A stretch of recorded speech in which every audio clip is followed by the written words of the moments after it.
Okay, what's up? What's up? It's Daniel. I'm back for more live interview preparations. Gonna be doing some Clash of Code, maybe some Codewars, some LeetCode, and some AlgoExpert. Basically, whatever strikes my fancy as we go. Sometimes viewers suggest problems, and I do those. But I do like to just start off with a little bit of Clash of Code, just kind of warm up a little bit, and it's fun.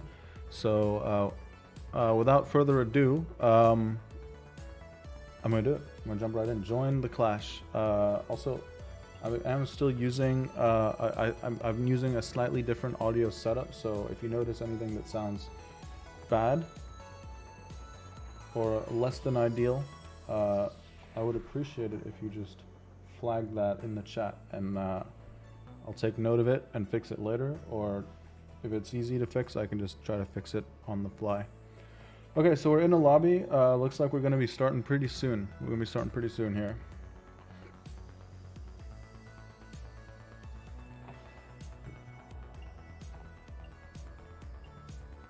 Okay, here we go.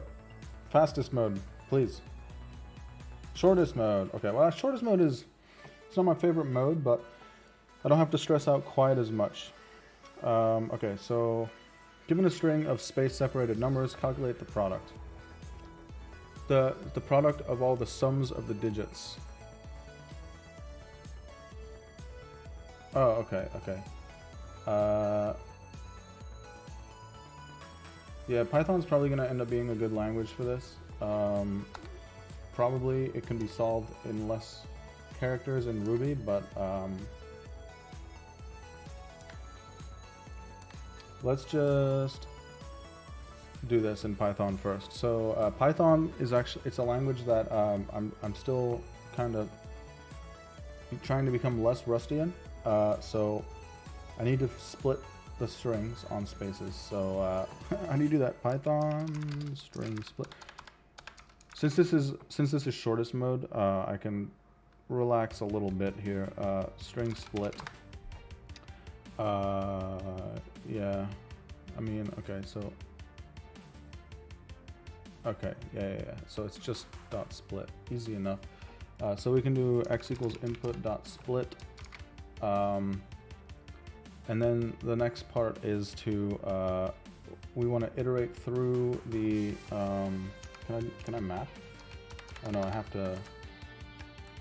I can do a list comprehension, right? So I can do x equals I for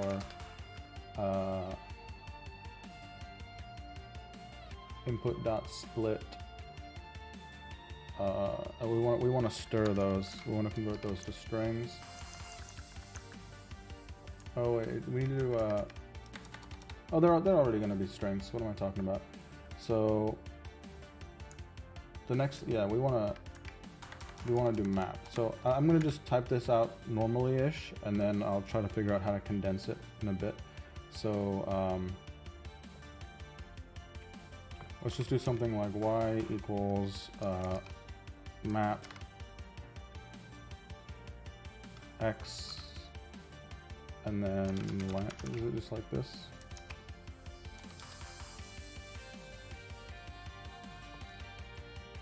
Lambda y, and now we want the list version of it. List version of y.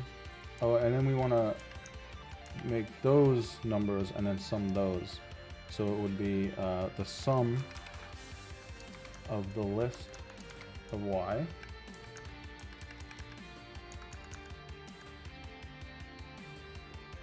but we need to then map those to ints. Oh, I can just do this, right? How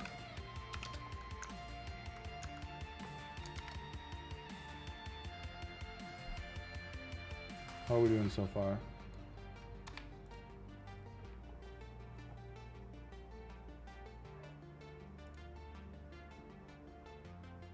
Function object is not iterable. Oh, you pass in the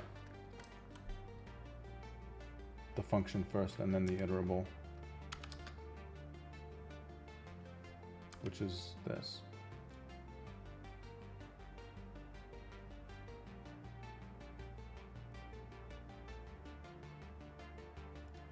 Python list map.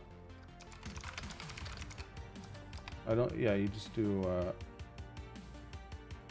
oh, I see. So it would be a, it would need to be a list comprehension, right? So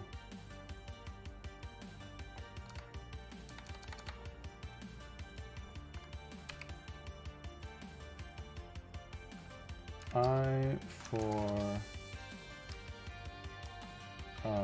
I in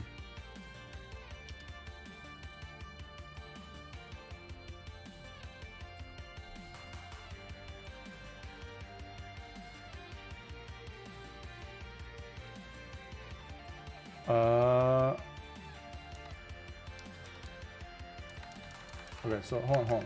X is going to be the input split on spaces. Y, okay, so then we've got our, we need to iterate over the X's. So we can split on spaces and then convert them to ints, right? Int I for I in, yeah.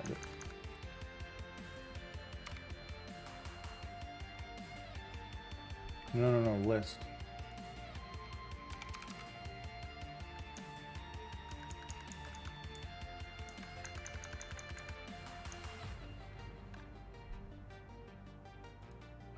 And then, so that's going to give us a list of lists of the characters.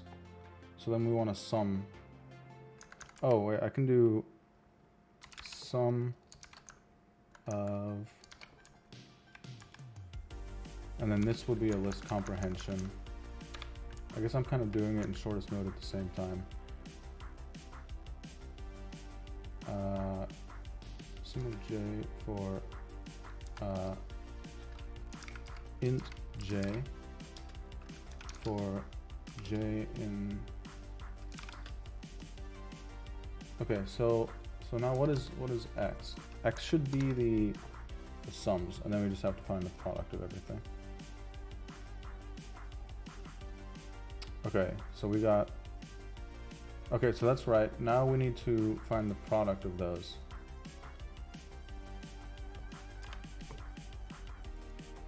Python list product.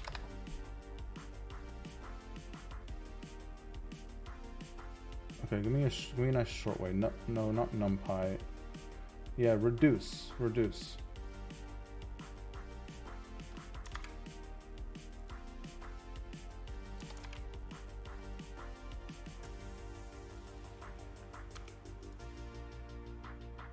Oh, I have to import that? Oh, that's not good enough then.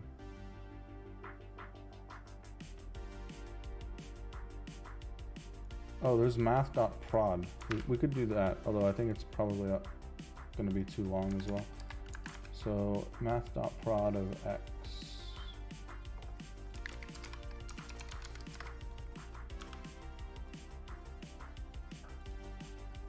Okay, so, oh wow.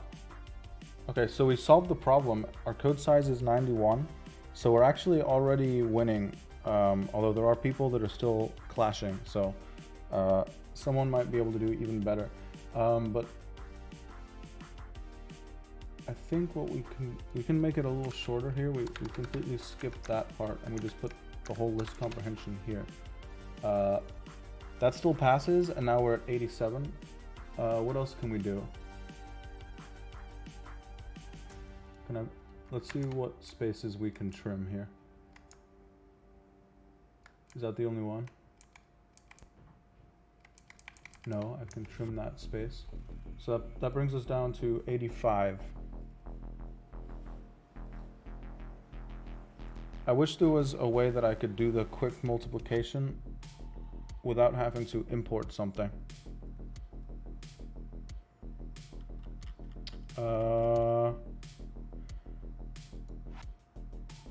Well, I don't know. Math.prod is pretty pretty short. It seems like it's shorter than using reduce. What language are these people coding in? So we got a person here coding in JavaScript. That's almost certainly gonna be longer than this, I think. And then you've got me coding in Python 3. No one's coding in Ruby. So honestly, 85 might win already.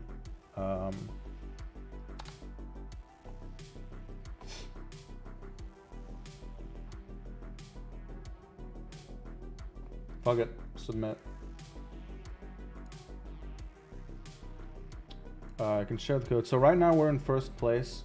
Unclear whether or not we're gonna stay in first place. This person could still beat it. Since we're done, one person shared their code here with 100 characters of Python 3. Let's just look. Oh, okay, so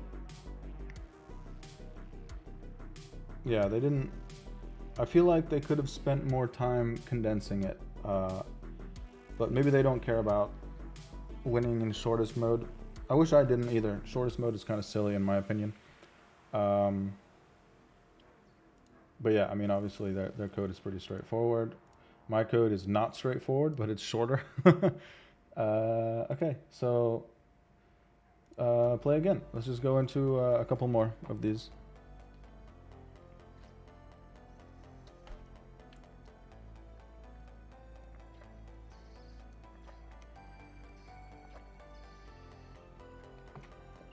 Okay, Jimmer started the thing.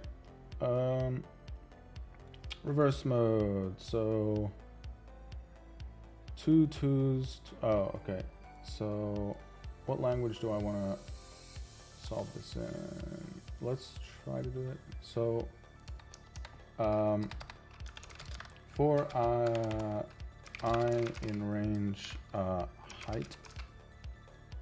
Right, the height is the first thing, yeah. For j in range width, print 0 and end equals empty string, and then prints here. Oh, it's supposed to be uppercase O's. Fuck. Play all the test cases. Okay, that's right. Alright, there we go. So we win that one. That one was pretty straightforward. It just gives you the dimensions of a rectangle full of uppercase O's. So you just go through the height, you go through the width. There's like obviously a couple of different ways you could do this. I just decided to print all the O's one at a time. You could actually like take this string and multiply it by the width and just print that, but this works and we win. So that one was pretty easy. Let's just go again. This time I'm the lobby leader, so I get to decide when we start. So while we're waiting for people to trickle in, what can we do on Codewars? So let's see, we could do rank up in C++. There's no timer on this, right? You just have to get it accepted, I guess so. So is valid walk. So you live in the city of Cartesia where all the roads are laid out in a perfect grid. You arrive 10 minutes too early to an appointment, so you decide to take the opportunity to go for a walk. The city provides its citizens with a walk generating app. Every time you press the button, it sends you an array of one-letter strings representing directions to walk, such as north, south, west, east. You walk only a single block. Okay, so the question then is, will you come back? Create a function that will return true if the walk app gives you... If the walk the app gives you will take you exactly 10 minutes and return you to the starting point. How long does it take to walk a block then?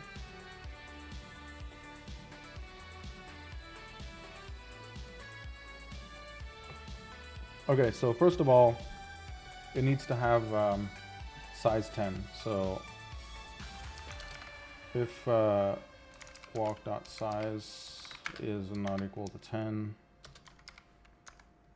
Return false. We're really multitasking right now. How's the lobby looking? Okay, so we got 4 people and we're starting in 10 seconds. But yeah, then we'll come back to this. So the next step is obviously to check to make sure that you're going to be able to come back.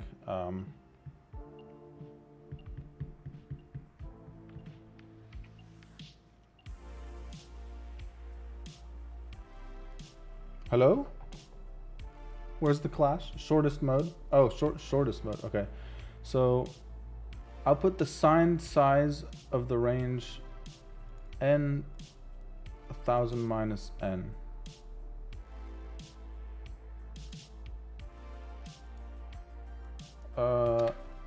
Okay. Print input int input. Okay, well, we can take our time a little bit because this is shortest mode. So for now, let's just store this in a variable, and I'm going to try to figure out a way that we don't need to do that. But for now, let's just make sure we get the algorithm right. So we get the int, and then the range, so it's just going to be, oh, it's just, is it just 1,000? Hold on a sec. Is it just 1,000 minus 2 times this? If it is, I don't think I'm going to get it any shorter.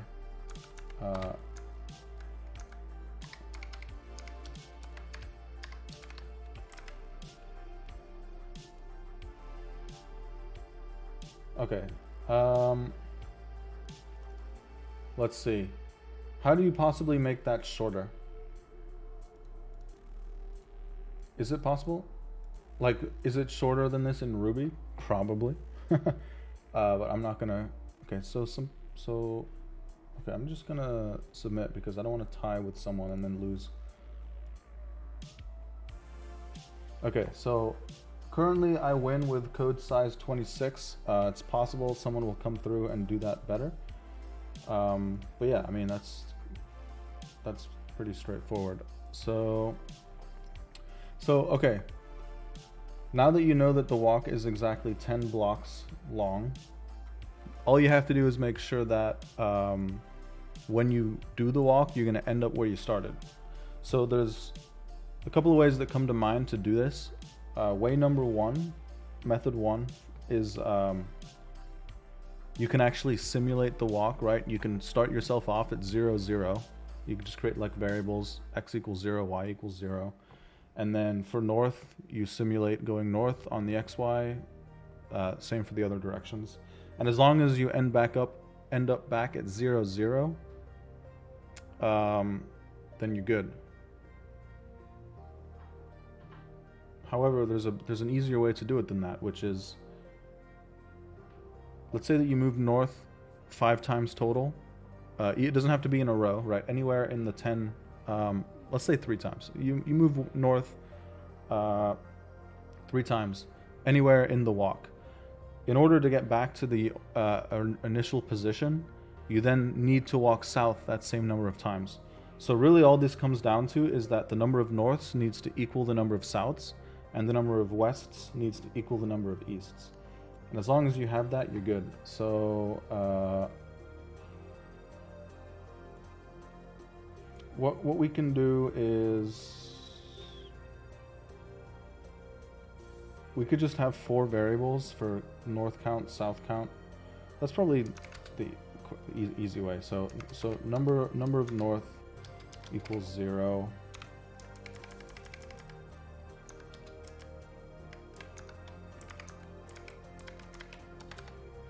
So you've got your number of north, number of south, number of west, and number of east.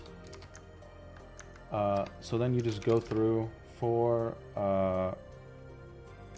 char C of the walk, and then you can just have a switch for C, and your cases would just be like you'd have this case n plus plus number of north break.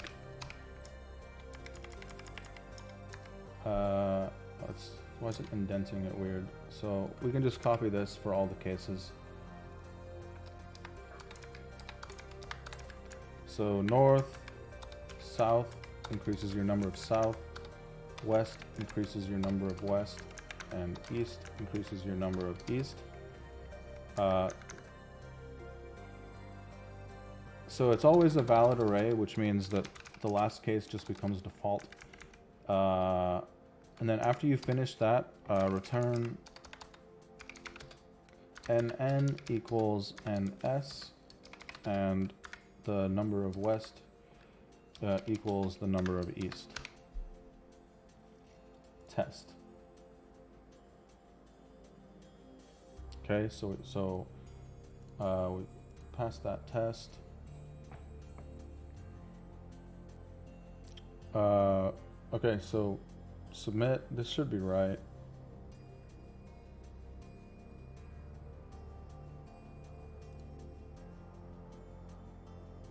The only thing I don't like about this page that it brings you to... Oh yeah, this works too. This works too. Instead of keeping track of the number of north and the number of south, you can just have your XY. And this is the same thing. This doesn't actually simulate the walk. It just makes sure that you have the same number of norths and easts, norths and souths, and then easts and wests. But what I was going to say is, it's not clear when it lands you on this page that you're good, that you got it. Oh, is that what that little check mark there means? Look how it's not a very, in my opinion, that's too small. Like, at least make it green. You know what I mean? Like, make that check mark there green. And then I know for sure that I'm good. But I guess, yeah, a white check mark there means that I'm good. So next here, how do we do on Clash of Code? Oh, sheesh. So this is what I'm always worried about in shortest mode. Someone comes through, whips out the Ruby, and like undercuts you, because Ruby is just a great language for writing solutions to these problems in as few characters as possible. So we actually end up getting second place, but let's see what the Ruby solution was. Yeah. So print 1000 minus 2 times gets.2i. I really need to start reviewing Ruby because I want to be able to hold my own more consistently in these shortest contests. So we get second place on that one. Let's just play again. We'll do a couple more. And then we'll get into some LeetCode or something.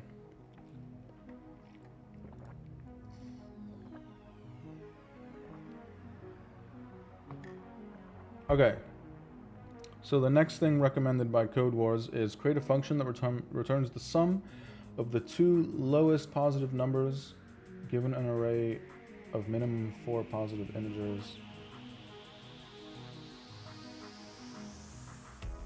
Oh, you're just keeping track of the lowest 2. So simple solution to this is to solve it in n log n time and just sort. I'll just start with that. So you can do sort. I like to sometimes just rename these inputs so that it's one character. So your sort.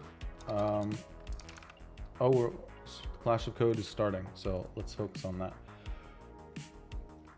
Shortest mode, full lobby. I expect since it's a full lobby, there'll be at least one person doing Ruby, which sucks. But you must make a subsequence out of the given string by taking characters present at positions 1, 3, 6, 10, 15, and so on, triangular numbers.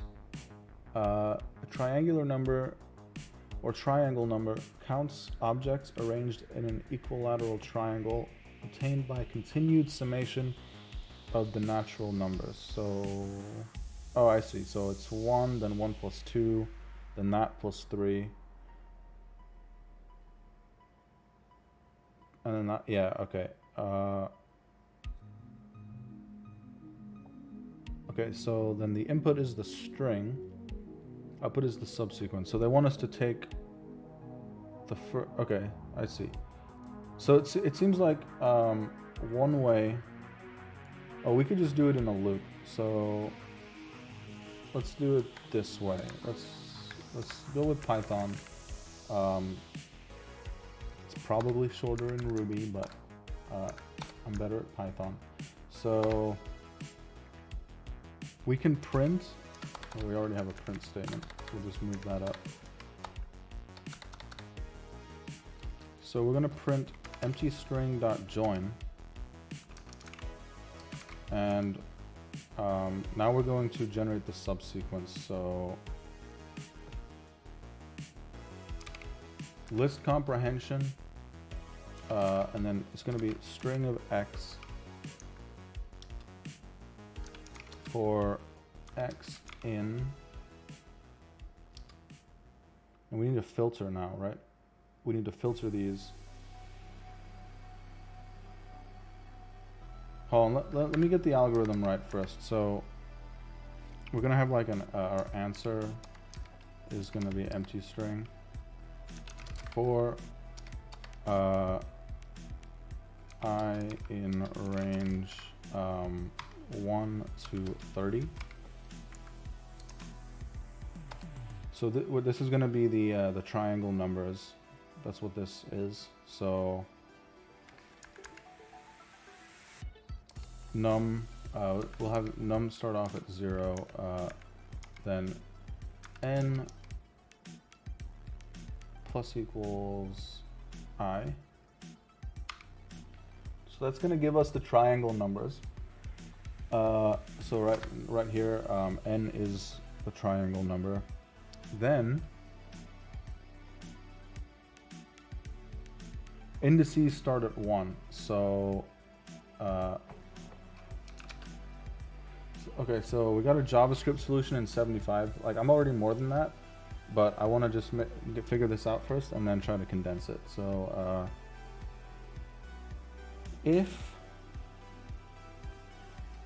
n minus 1 is less than the length of the input,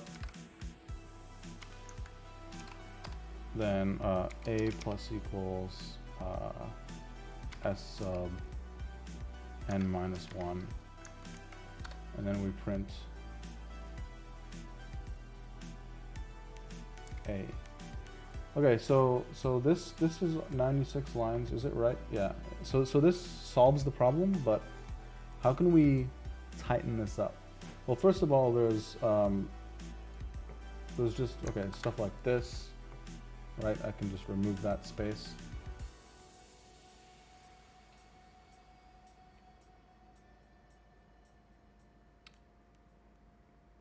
So is it going to be more space efficient to just pre-compute the triangle numbers, like, so, or just to have them 1, 3, 6, 10, 15, 21. Yeah, it is. This is going to be better because because the length of the string is less than 30. So 21 plus 7 is 28. So these are the only possible ones. So we basically just want to grab these indices.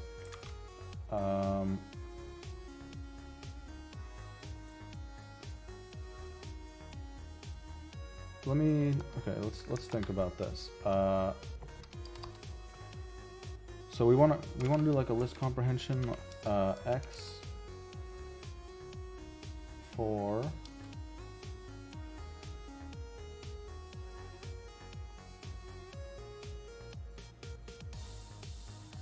how do we do it? For s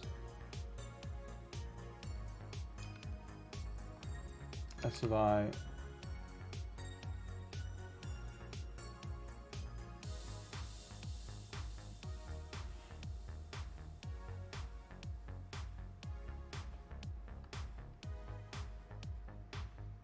let's see, print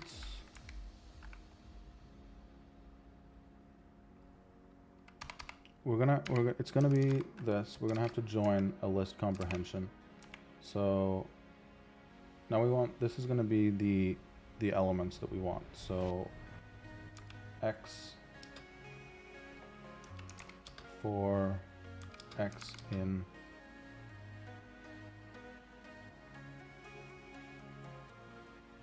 we want to do like a filter. Hold on, Python filter function. This is what we want.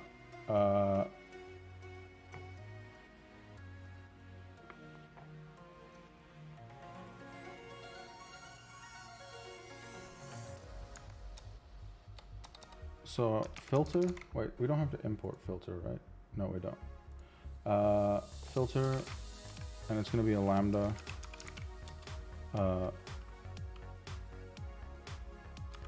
Xi. I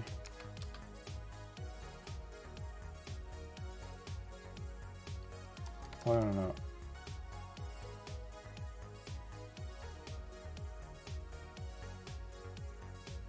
Yeah, filter xi.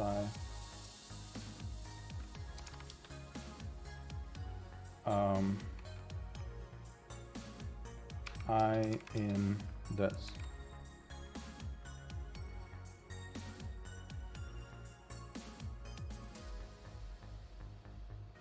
What's wrong with that?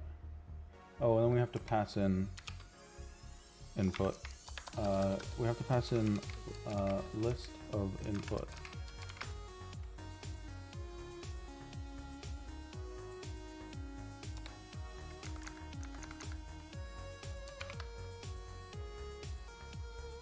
What's wrong with this now?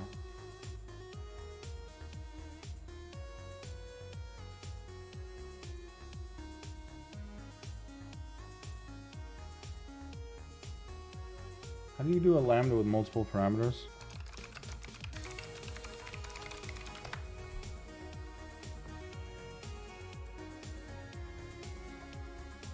Yeah, exactly. That's what I'm trying to do.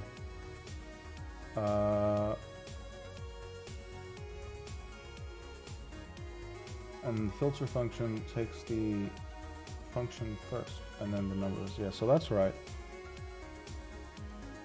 Oh, it returns an iterator? Oh, do we have to listify what the filter returns?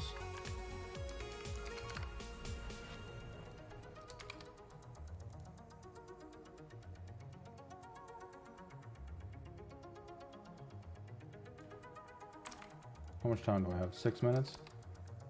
Shortest solution so far is still JavaScript. So t equals. Okay, so lambda, and it's supposed. So the lambda is supposed to return true or false. So that's what this is about.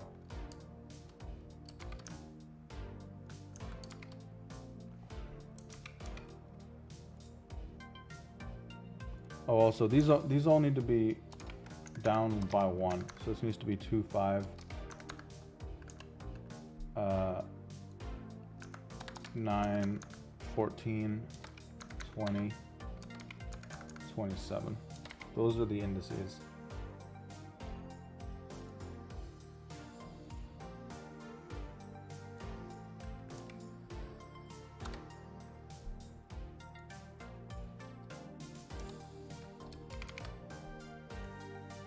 Why doesn't it like that?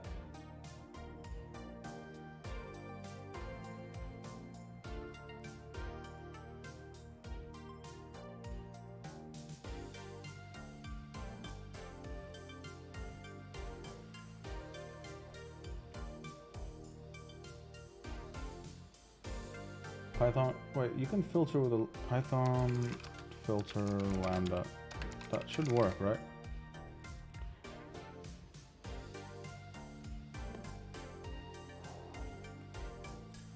Okay. This example here does put parentheses around the Boolean.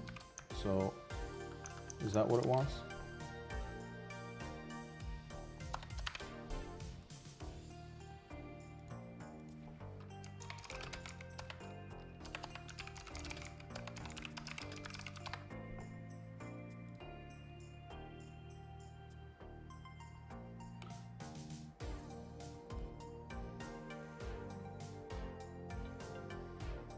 Oh, I gotta enumerate it to get Oh, okay, well that's gonna add more characters.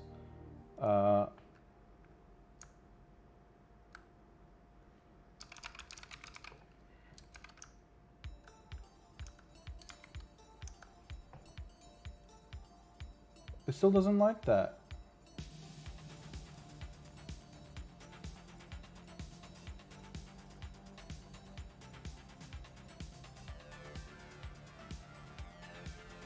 What's the problem with that?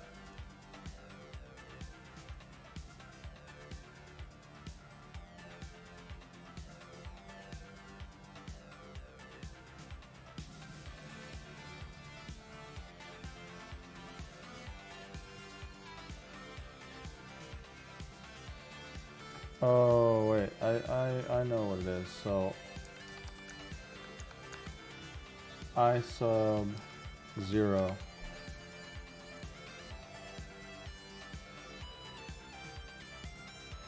Got it.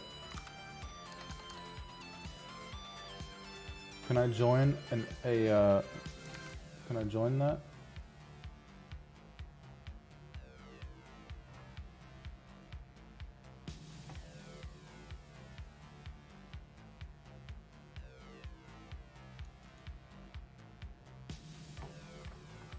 I don't know if this is going to be shorter now. I feel like this is already longer.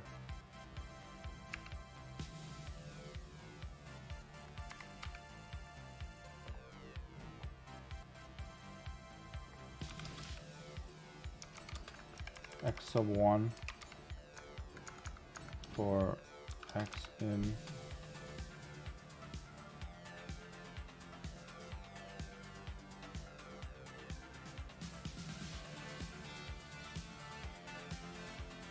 oh yeah, just needs to be like this.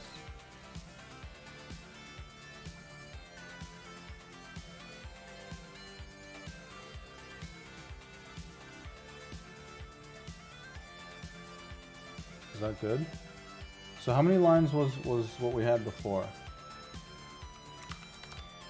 95. So that's second place.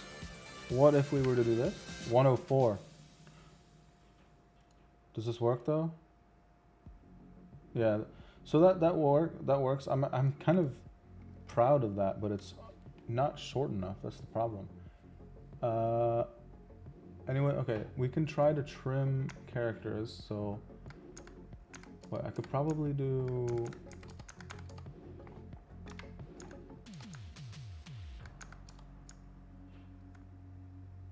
Yeah, fuck it. So that's a cool approach, just having a list of the triangle numbers, but this is shorter. So I'm just gonna go with this. So that brings us in second place, but 4 people are still going. Jimmer was the guy who used Ruby last time, so he'll probably come through with something shorter than 95. Let's check out this JavaScript solution with 75.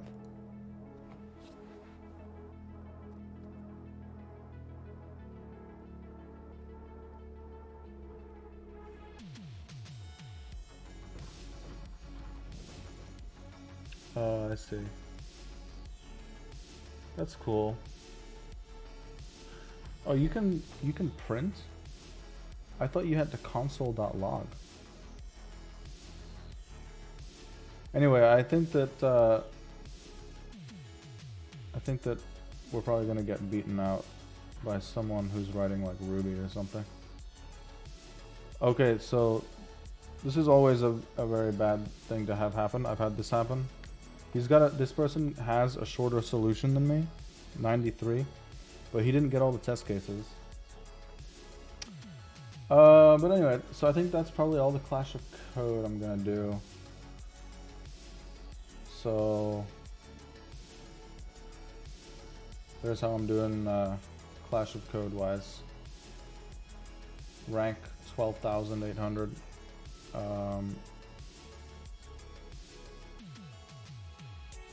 Okay.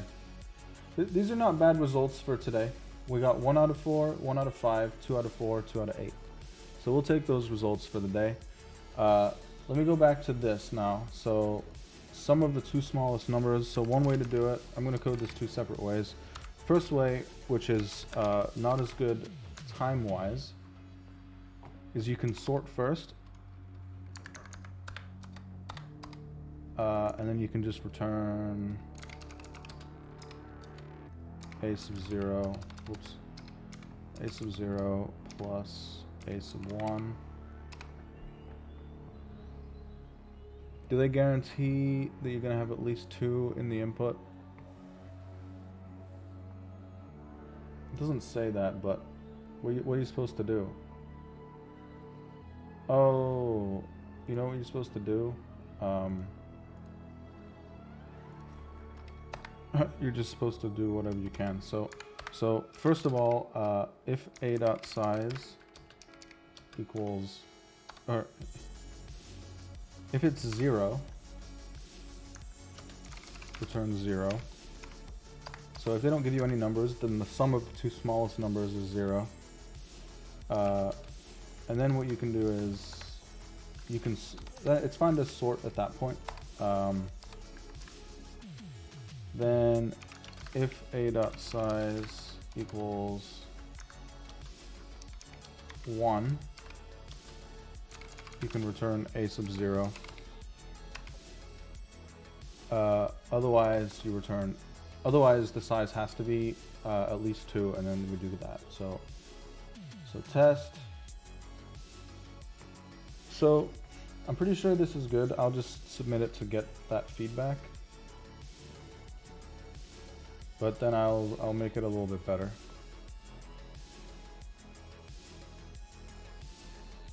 Okay, so how do I try again? How do I go back and get my code back? Oh, they're not going to give me my code back, but that's fine. So unfortunately, that previous solution, because it used sort, your runtime is already n log n.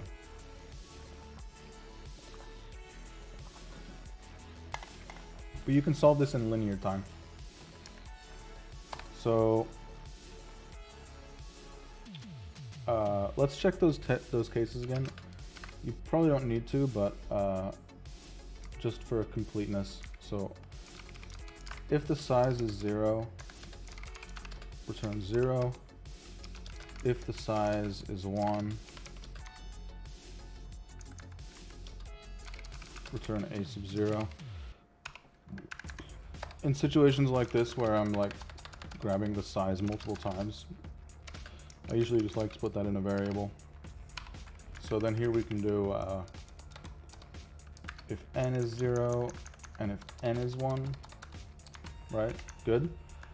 And now we know n is at least 2, so the way to do this in linear time is just iterate through the array once and keep track of your two smallest things. So let's do int. We can just call them like a, or we can call them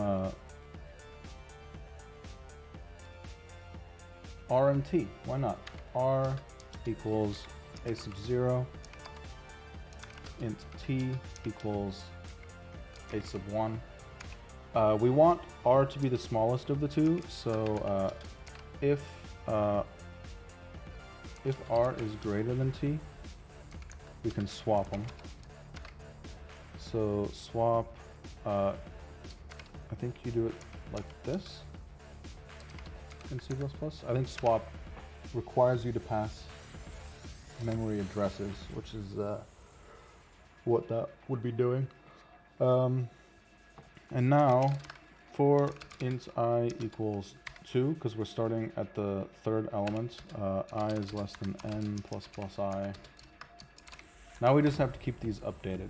So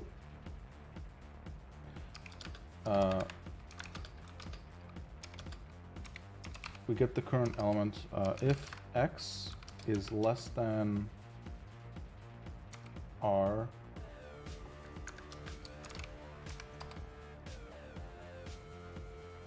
then r becomes x.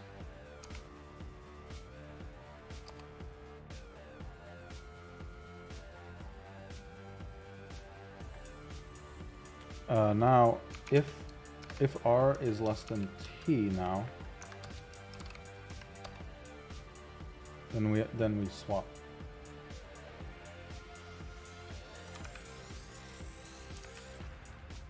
Oh, wait, I did this backwards. So we start off by checking to see if it's less than the larger number that we have.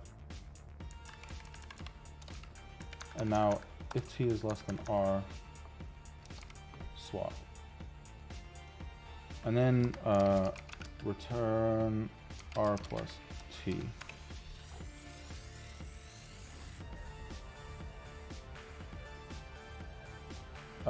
And for this, we need to pound include.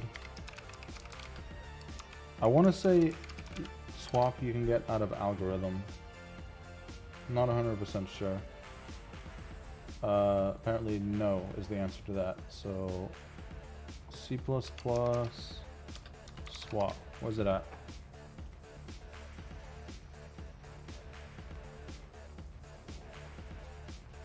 Okay. Looks like it used to be an algorithm, but now it's in utility. I mean, swap is not really... I suppose it's an algorithm, but not a very complicated one, so I guess they moved it to utility. Undeclared identifiers... Oh. I don't know why, but they don't like to use the standard namespace here by default, so you have to write that in, and then that just means I can get rid of that if I want to.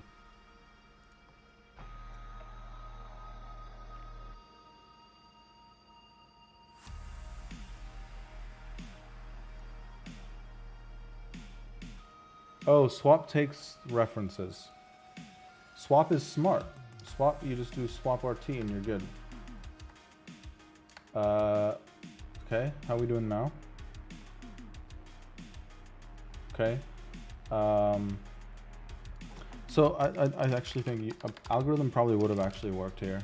It probably is still in there for like backwards compatibility. Yeah, so you could get swap from algorithm or utility. Wait, what if I... Hold on a minute. What if I don't do that? Oh, it's still fine. Wait, what if I don't include vector? Okay, interesting. So they do this thing where they pound include vector at the top, even though they already have a hidden list of pre-included stuff. Okay, so now let's see if it's actually right. So we attempt.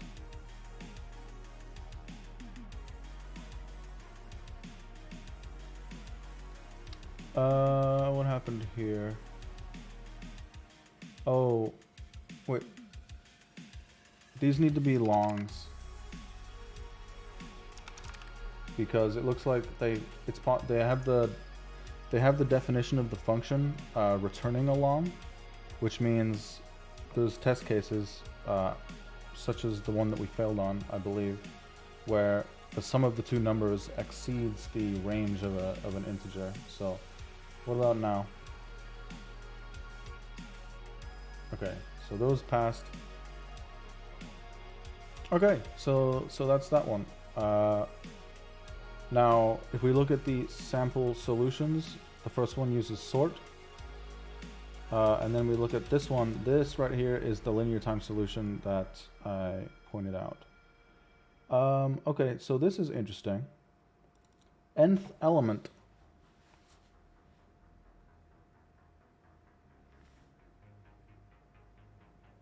I'm not familiar with that, but I want to look up how that works.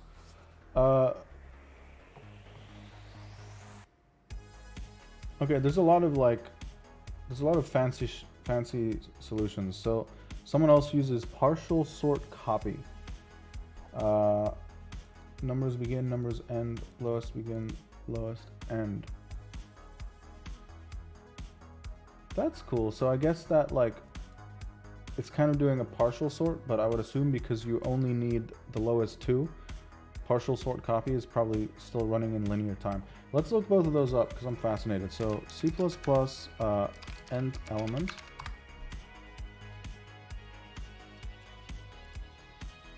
And then C++ partial sort copy.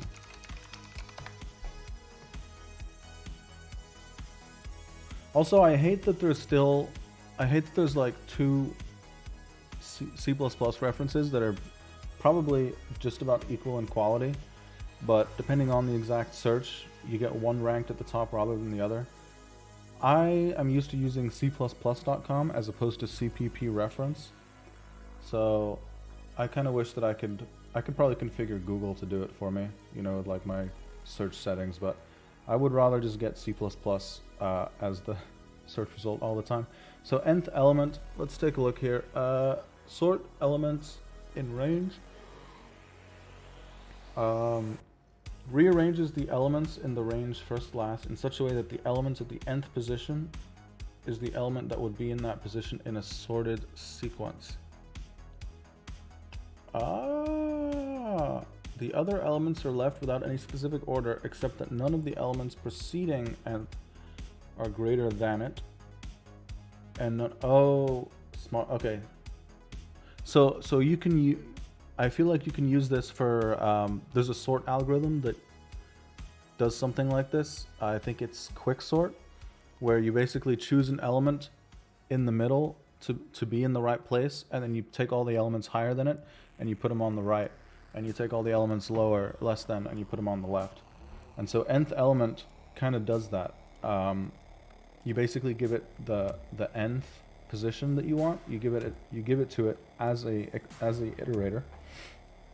And then it does a partial sort, and it makes sure that once it's done, it makes sure that the element at the nth position is the element that would be there if you did a full sort. And so all the elements that are greater are on the right side. And then what does it say about complexity? On average, linear in the distance between first and last.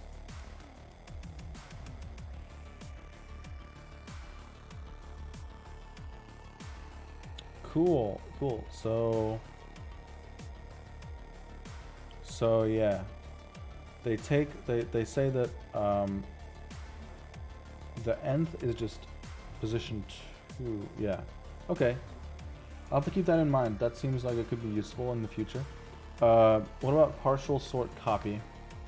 So copy is the smallest elements in the range to the results array, sorting the elements copied. The number of elements copied is the same as the distance between result first and result last, unless this is more than the amount in first last. That makes sense. The range first last is not modified. The elements are compared using operator less than, or you can pass your custom compare function. So if we look at how it works, they're copying from the full numbers array to a tiny 2-element array they created. That is so cool.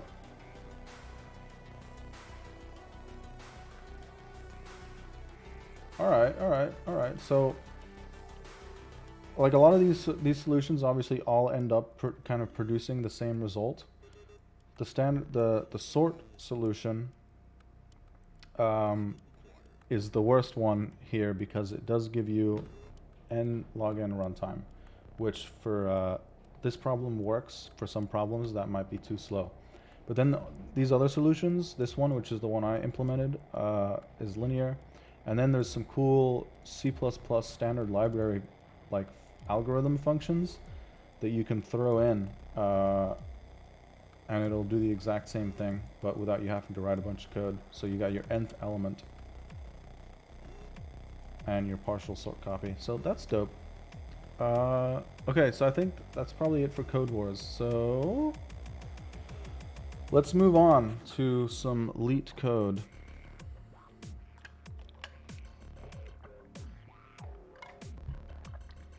Excuse me for 1 minute while I check to make sure I haven't received any important notifications on my phone.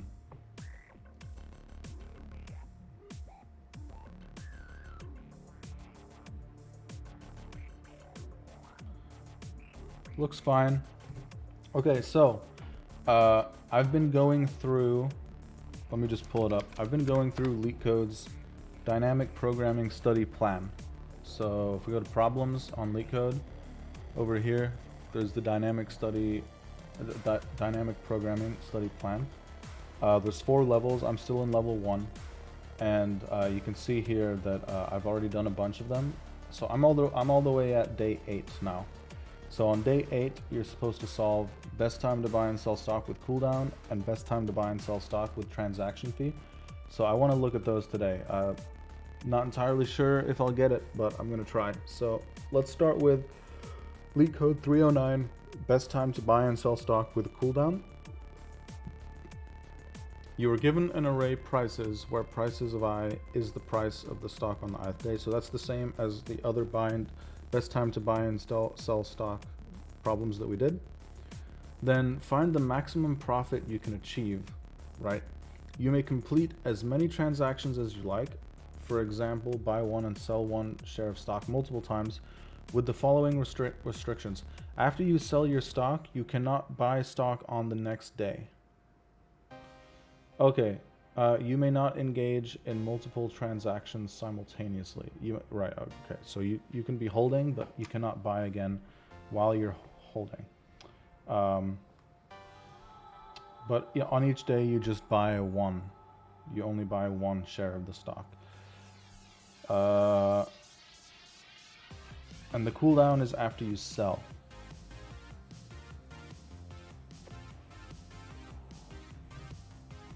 Okay. This actually just seems like the previous one with the slight twist of having the cooldown after you sell. So that means you need another state. So what we did last time, also I'm just going to rename the input to p for prices. So our size is going to be p.size. What we did yesterday, was it yesterday? Might have been the day before. No, I think it was the day before. We had a dp1 of size n, and dp1 of I is equal to the max gain from days 0 to I, and including I, where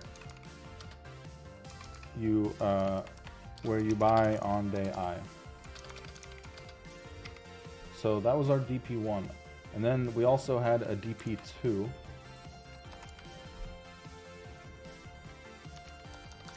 where dp2 of I is the max gain from days 0 to I where you don't buy.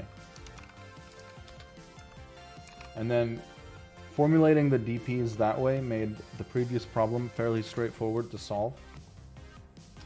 But now you can only buy if you didn't sell the previous day.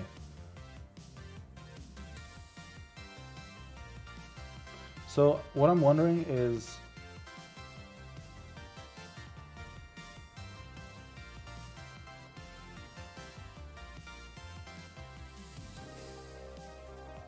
oh no, this is not how I formulated it. It was where you end day I holding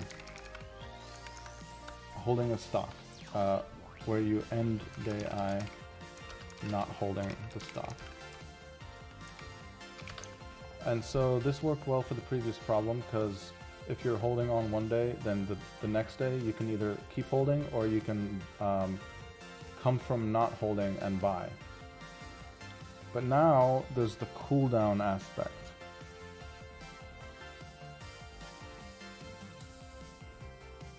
So if you're not holding, it could be because you sold the previous day, or it could be because you sold any time before that. But if you sold the previous day, you're not allowed to hold now because you have a cooldown. So maybe, is the solution to have a third DP array? That's what I'm wondering.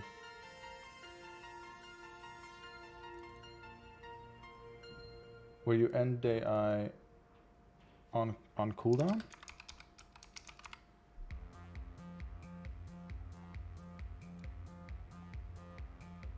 So, okay, let's try to think about this.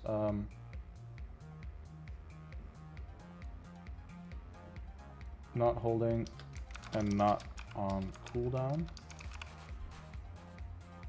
So it could be something like this. This becomes DP3.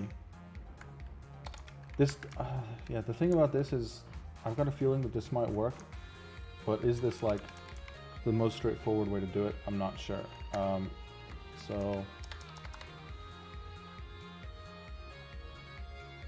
So on cooldown, that means that you're being on cooldown implies that you're not holding. So I can just say, I can just put it that way. So you end day I on cooldown, which means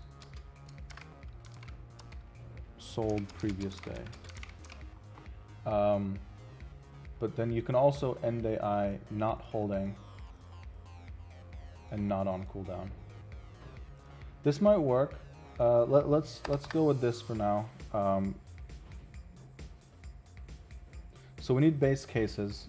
Oh, okay, and then also, so in order to get an answer out of this, it's just going to be the max of those three at the last index. So it's going to be the max of dp1 sub n-1, and then the max of the other two, dp2 of n-1 and dp3 of n-1.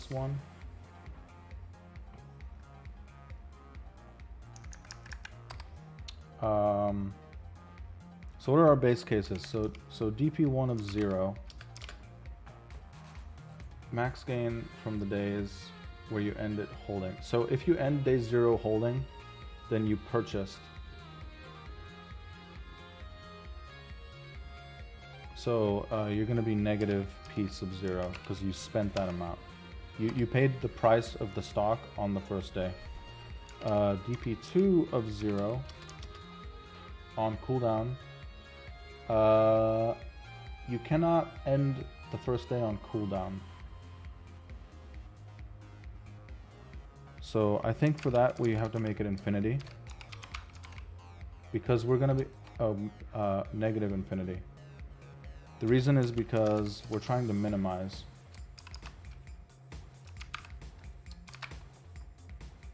Sorry, we're trying to maximize. So we basically want our code to kind of ignore this cell in dp2, the 0th day. And I think this might work. Then dp3 sub 0 means you end day I not holding and not on cooldown. So that's just 0. That's the default state for if you do nothing on day 1. Day 0 rather. Okay, so I now is 1, I is less than n plus I. And now we have to update all three of these. So how do we figure out dp1 of I? And we have access to all three of these DPs from the previous day. So if you end day I holding, well, so it's going to be a max.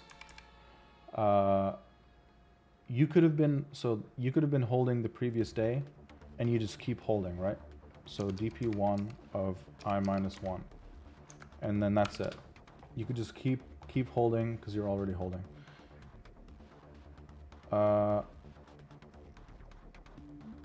Also on the previous day, you could have been on cooldown. No, you can't be on cooldown. So if the previous day is cooldown,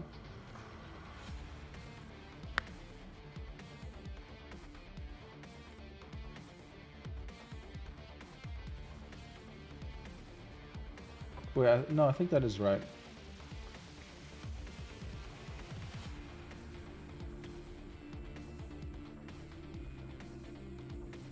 So hold on a sec. So dp1 of I is Snuff's about to beat the market. Hey, what's up, Gigantic Bucket? Thank you for coming back again.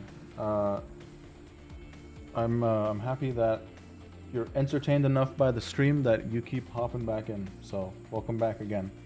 Yeah, I'm doing this one right here. I think this is level 3 of the best time to buy and sell stocks series. So I did the first two, and now they added the cooldown for this one. So if you're going to end day I holding, so the previous day you could have been holding, the previous day or the previous day you could not been holding, but you're not allowed to be on cooldown. So it has to be dp3 of I minus 1, I think.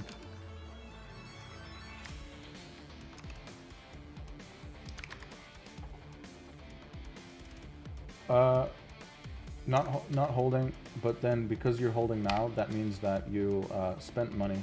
So P of I. price of the stock on the ith day. Okay, that might be right. dp2 of I means that you're ending day I on cooldown, which means that you sold the previous day. So dp2 of I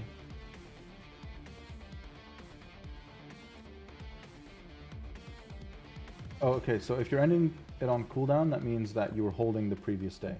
So dp2 of I think is just dp1 of I minus 1.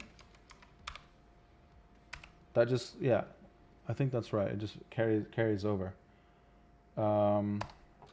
dp3 of I means that you're not holding.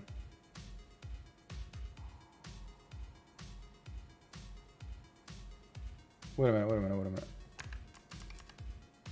Oh, wait, this is almost right. So dp2 of I, so we're ending day I on cooldown, which means that we were holding the previous day, and then since we're on cooldown now, that means we sold, so we gain the price of the stock on the ith day. And then dp3 of I means you're ending day I not holding and not on cooldown. So it's going to be the max of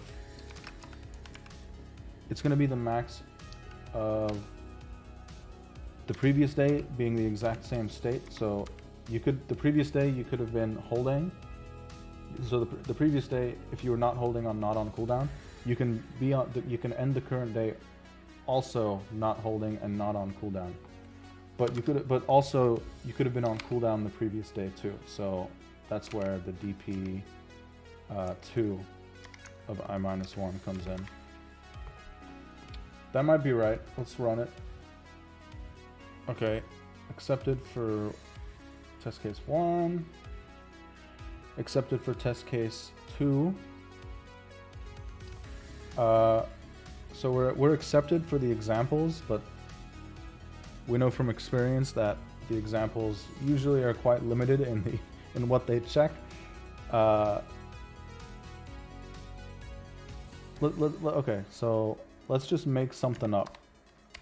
I'm not going to try to build a beautiful test case that tests all the edge cases, but let's just put a bunch of random numbers in.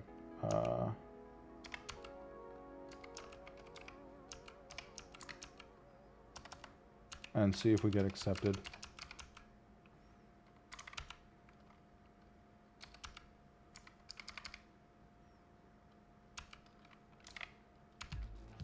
Okay, whatever.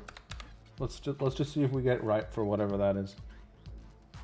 Oh, the price is a max of 1,000. Okay, so 987. I don't know, 644. Okay, so we passed those 3 test cases. Let's see if it's right. Let's go! Let's go. Pog. So we knocked that one out pretty fast. It's really, really similar to the last one, except you have to have an extra state. And so the third DP array represents the extra state where you're on cooldown, which means you cannot buy the next day. GG, yeah, thank you. So that works. Let's look at the solution, see if there's a much cooler way to do it. Oh, look at all these other ones. So I haven't done either of those yet. So there's level 3 and level 4. We just did with cooldown, and then there's also this one right here with transaction fee. This is the best time to buy and sell stock series. If we look at the solution, dynamic programming with state machine. Yeah. So this is basically what I did. You've got held, sold, and reset, which is the same thing as my 3 states. Let's see how they did it in the code though. Yeah. So they have these 3 arrays where the dependencies are they're gonna end up being, I'm pretty sure, the same as I did this. Oh, here we go. So sold day I is hold I minus 1 plus price I. So that's my DP2 array. held I is the max of holding on the previous one. And if you're on the reset state, that means you're allowed to buy again. So yeah, that's the same as my DP1. And then reset is the same as my cooldown state. Where, yeah, okay, so looking at the code, yeah, it's the same. It's the same with the exception that they're more space efficient because they're not using the arrays, they're just keeping track of the last value, which is something that, you know, in an interview I would offer to the interviewer. I would say like, hey, I can improve the space, do you want me to? But I don't know, it's easier for me to write it in the DP way. And then like the space optimization I can always come back and do later. So approach 2, yet another dynamic programming.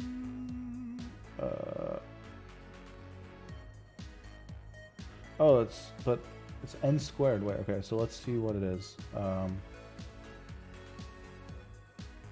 Intuition. Most of the times there are more than one approach to decompose the problem so that we could apply the technique of dynamic programming. Here we would like to propose a different perspective, purely with mathematical formulas.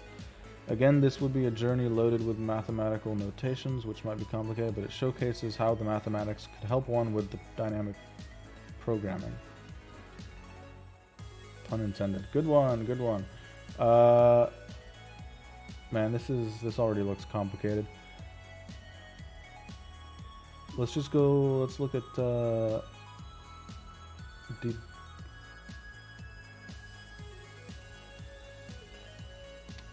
okay, I'm just going to look at the code and try to figure it out from there. So they iterate backwards, and they've got this array MP, which is prices, the size of prices plus 2. Hold on, let me just see what MP is supposed to mean. So, given the definition, oh, here we go. For a sequence of prices, 0 through n, let us first define our target function called MP of I. The function MP of I gives the maximal profits that we can gain for the price subsequence starting from index I. Okay, yeah, I see. So it's talking about suffixes. I don't know why they called it subsequence. That should be suffix. Because it's I plus 1 all the way up to n. So they're and that's why they're going backwards. Okay, so let's see here. Case 1, buy and sell the stock. And this is where the n squared comes in. So they iterate from I plus 1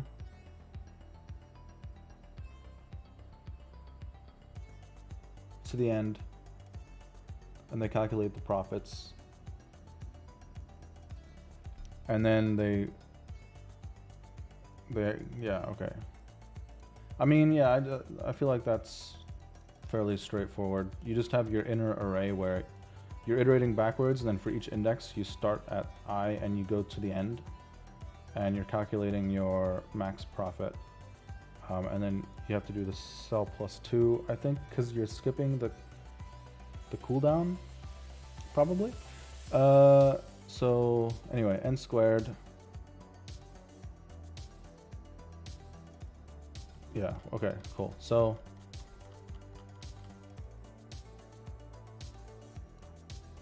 that's that one.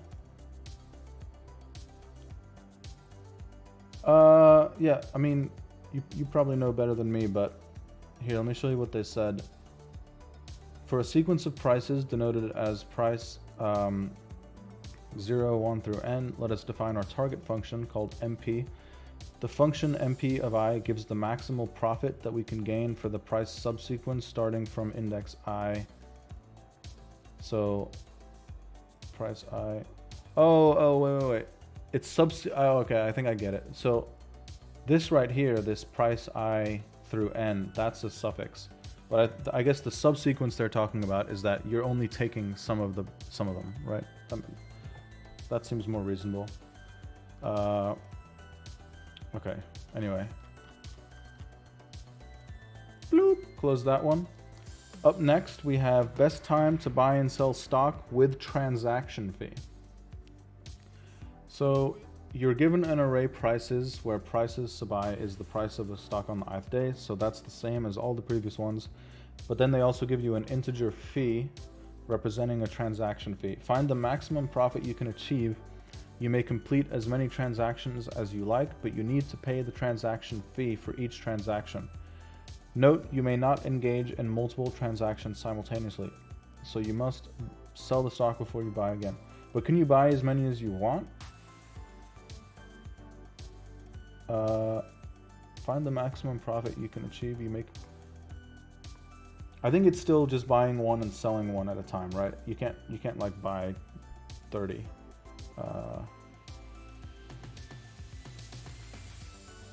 Yeah, for sure.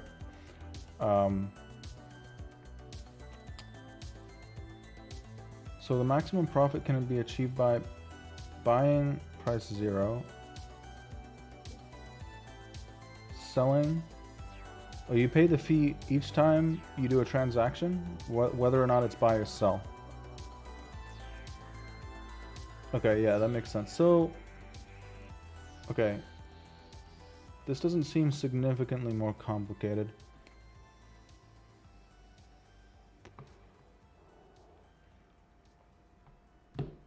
Yeah, let's just code it up. I think with this one we can just go back to having the two arrays.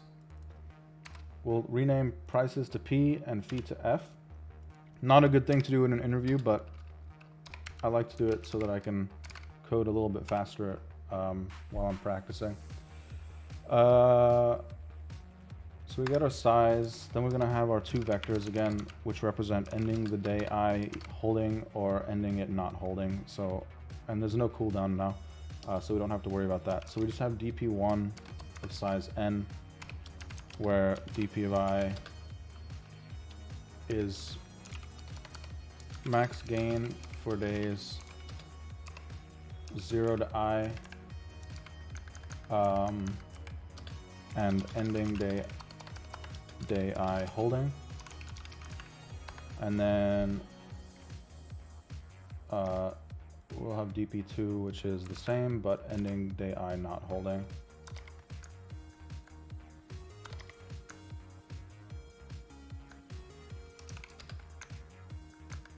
I think this will work. Maybe I'm not understanding properly how I need to incorporate the fee into this.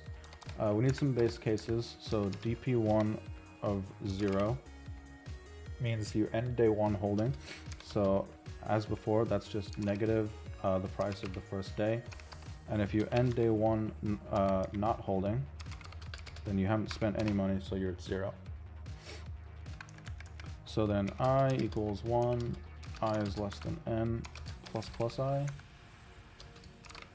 So we do all that, and at the end, the answer is just going to be the max of the last elements of both of those arrays. So dp1 of n minus 1 and dp2 of n minus 1.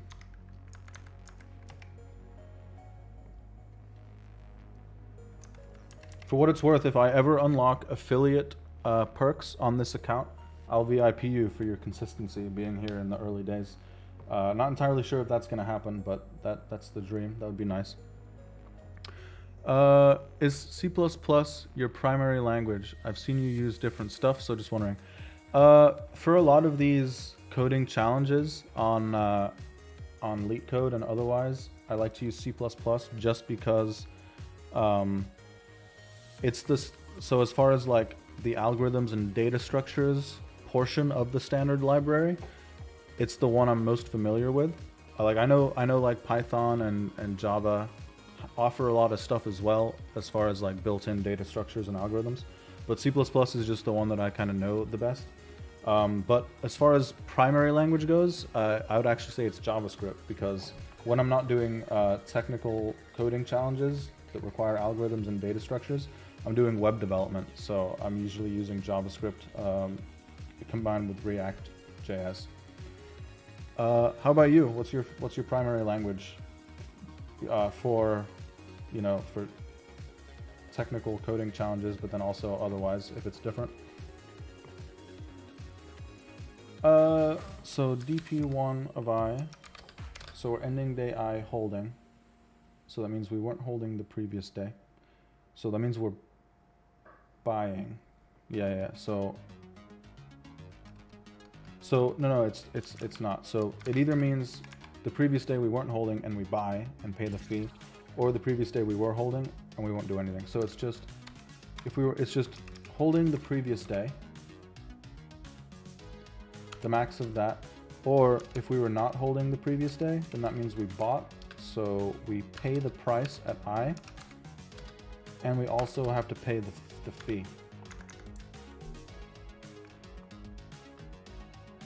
C#, when at all possible, TypeScript for web. Nice. So I'm assuming that C#'s like standard library also has a lot of the good stuff in there. Like it's got maps and sets and like, does it have like binary trees and priority queues and all that stuff? I like using set in C++ whenever I need a binary tree. And C++ also has list, right? So you can get like, if you need a linked list for something, the standard list container gives you all those features, which is really nice. I'm assuming that C# probably has similar things since that's your primary. But TypeScript for web, so that's actually cool to hear. So I'm assuming that you're also a web developer. I don't know if I've asked you, like, what do you do for, like, for work or studying or otherwise? Do you have like a developer job in the industry and you're using TypeScript in it, or is it like TypeScript just for side projects? Tell me more. Tell me more. So dp2 of I means we're not holding on day I. So if we were holding on the previous day, well, so it's just the same. So basically we can continue not holding. So dp2 of I minus 1, or we can sell whatever we were holding on the previous day. And that means that we gain the price on the ith day, but we pay the fee. This looks right. Is it right? Not sure. Okay, so we got wrong answer. Output 6, expected 8.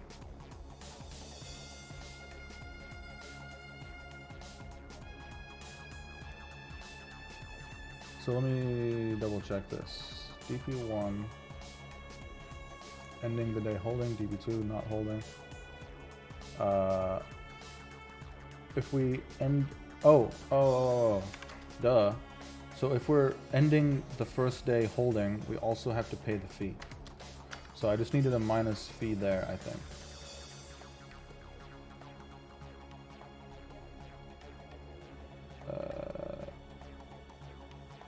Oh, whoa, now my answer is even lower. Okay, so ending day I holding means we can continue holding from the previous day and not incur a fee. Or we can buy. So the previous day we were not holding. Since we buy, we subtract the price and we subtract the fee.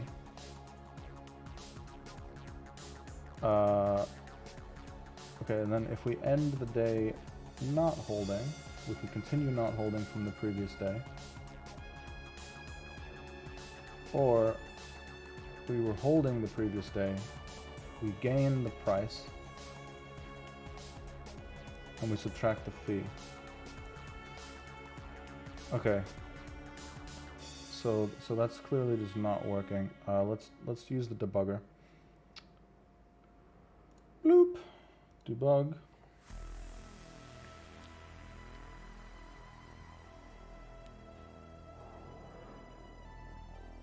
Okay, so the fee is 2. So if we, right, so this looks right. If we buy on day 1, then our total money is -3. So, continue.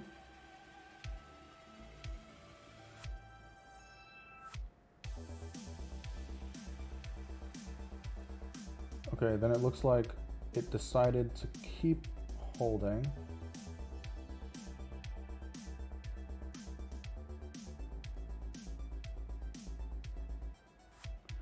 .NET, the runtime / library for C# has lots of stuff, including priority queue and sorted set, which is implemented as a red-black tree. Makes sense, makes sense. Yeah, I remember I was actually really excited when I realized that I could use C++'s built-in set as a binary tree. I just used it, I basically used set as a hash set for a while. And then at some point I discovered that there was unordered set for the hash set. And then I was like, well, what's set for? And I looked into it and I was like, oh shit, this is a binary tree. And then I was very excited and I've been able to use it in a bunch of problems since then. And yeah, okay, so C# has sorted set, that's dope. C++ also has a binary search function, but I think it's pretty use case specific though. Like you probably end up for most coding problems that need a binary search, like a custom one, you probably won't be able to use this.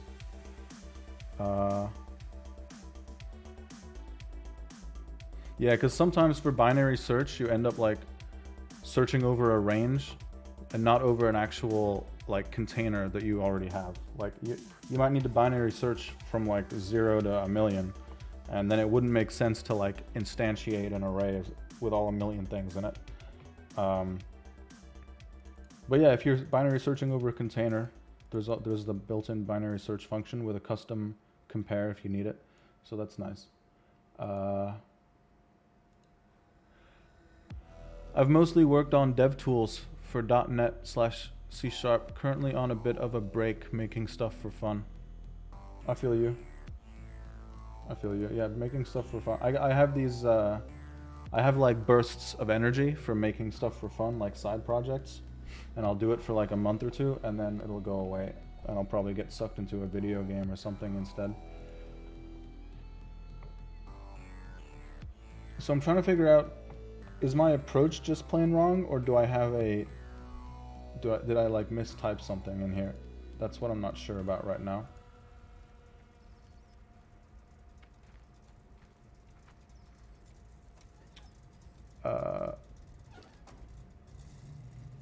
Selling price 3.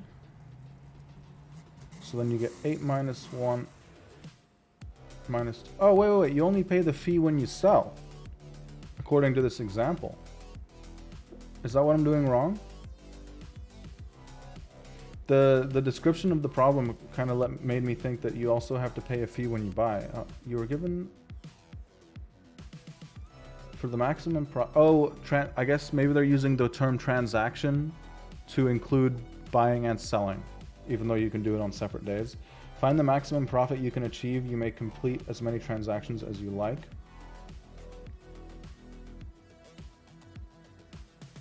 I mean, that seems right. Let's just do that. So that would mean that there's no minus f up here, and then that would mean that you only subtract the fee when you end the day not holding. Yeah, so I get rid of the f there. Okay, so that gives us correct output for example 1. We also get correct output for example 2, so I feel pretty confident that this is right. Was mostly making C# related IDE features for the VS family. That's cool. So when you say the VS family, are you talking specifically about Visual Studio, or do you also do stuff for Visual Studio Code? Built-in refactorings and static analysis tools. Damn. Okay, so that's really algorithmic stuff, I'm sure, as you know. So your background in these kinds of problems, I'm sure it helps, especially for built-in refactorings and static analysis tools. So I remember when I took a class in college. It was a compiler class. So the professor basically showed us the syntax of a simple language that he had made up. It was called OODLE. So our professor came up with this language called OODLE. And so what we had to build during the class was a compiler for it that takes the OODLE code and outputs, I think it was x86 assembly. And so as a part of that, we had to like parse the source code into a, what was it called? It was a tree. It was like a symbol tree. Yeah, everything is trees and graphs. And I remember that some of the, we didn't have, like, I'm sure you've done some pretty intense built-in refactorings and static analysis, but I remember it was pretty easy to like improve the compiler to find stuff like dead code, you know? And then one of the other things that he had us implement, I think for extra credit, was loop unrolling.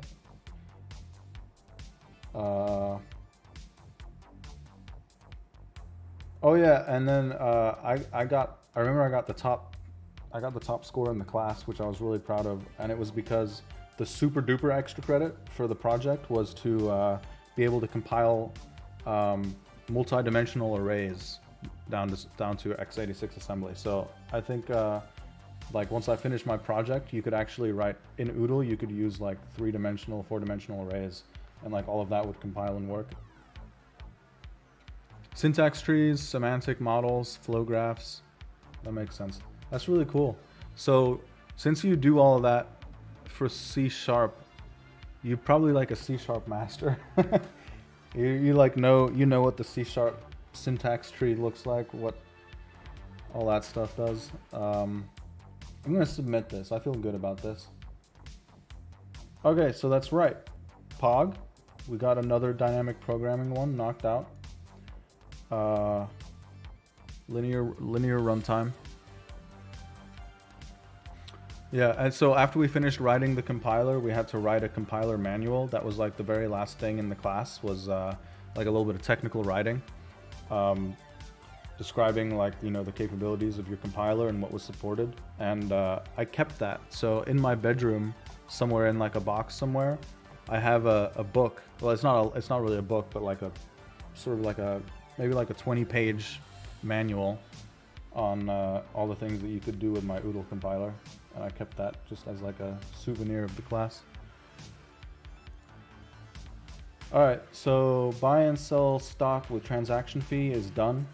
I think that these two, best time to buy and sell stock 3 and best time to buy and sell stock 4, are going to be significant steps up in difficulty, because if they weren't, I have a feeling that they would be listed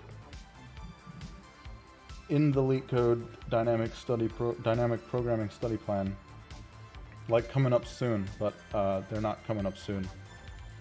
They're not coming up anytime soon. Like, we still got to do coin change. We still got to do edit distance, longest common subsequence. So all those are coming up. I bet that best time to buy and sell stock 3 and 4 are probably going to be in like the next level of the plan, because this is just level 1. So I don't know if I want to attempt these yet, is what I'm getting at. But I'll read the problem description.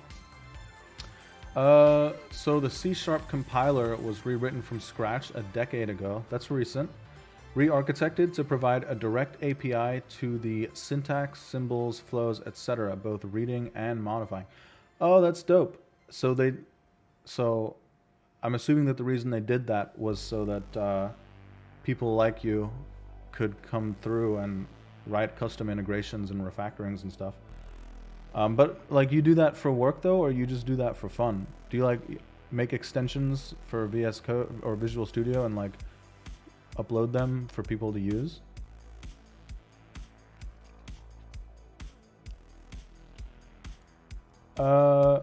Okay, best time to buy and sell stock 3. So I might actually be done with buy and sell stock for the day, but let me just read this problem. You are given an array prices where prices I is the price of this. Okay, so that's the same as all the previous ones. Find the maximum profit you can achieve. You may complete at most 2 transactions. Ah. So you can only buy, sell, and then buy, sell. Oh, you know what? I'd be willing to bet real money that level 4 is at most K transactions. Yep. Level 4 is at most K transactions. So probably what I could do is if I solved this one first, I could copy and paste my code into the level 3 of buy and sell stock and just hard code K to be 2. That was one of the big motivations. Yeah, that's awesome.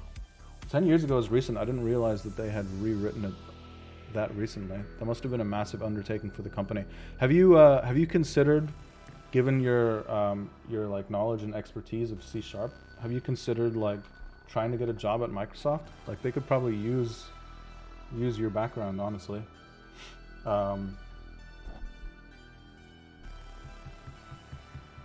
So I can already tell just from looking at this that the DP array becomes two-dimensional now, where you have to keep track of the number of transactions you have left.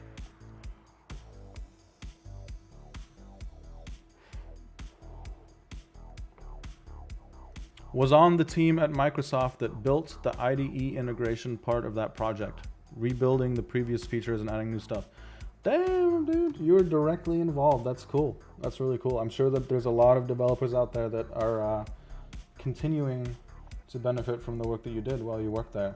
So is it reasonable for me to assume that you're not at Microsoft anymore? Did you move on to something different, or are you still actively working for Microsoft?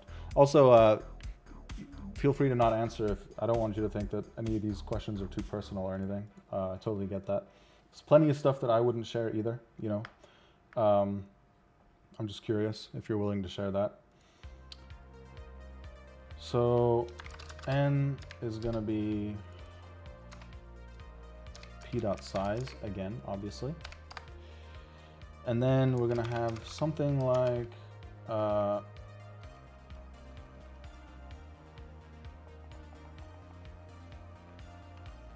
vector of int dp. So this is interesting though, because you still can't. Do I need 2 of these? Do I need 1? Like, I'm trying to figure out, because this is going to be like n by n or something like that. Like, it's going to be something like this. I'll have to initialize the values to something. But am I going to need 2 of these again? One to keep track of ending the day. Oh wait, no, this is not n by n. This is like, it's like n by k. Let's make this k uppercase. Something like this. Maybe I should try to write this one using recursion and memoization. That might be a good exercise. Because I always get, whenever I try to do these like table, two-dimensional DPs, it always gets really confusing, like the order that I need to iterate through the table. And also what the base cases need to be. Oh, that's cool. So you've just kind of been doing your own thing for like 2 years. Yeah, so I'm kind of in the similar boat right now, except it hasn't been 2 years for me. So I quit working at Google a month and a half or so ago. Yeah, so it's nice that when you work at a big tech company like that pays really well, that if you really want to, you can be like, thanks for the money, and you can disappear and do whatever you want for a little bit if you want to. Especially if you have other sources of income as well. You haven't quite decided the next real thing yet. Well, maybe the next real thing is like something you start on your own, you know, like maybe you can build a product and start your own company. That's something that I would like to do eventually. I don't know if I would want it to be like a big company, but a side project that provides passive income, I feel like would be a good call, yeah. Like maybe make a mobile app or a mobile game or something that just passively, you know, I get some money from downloads and stuff like that. I feel like it would be a good call.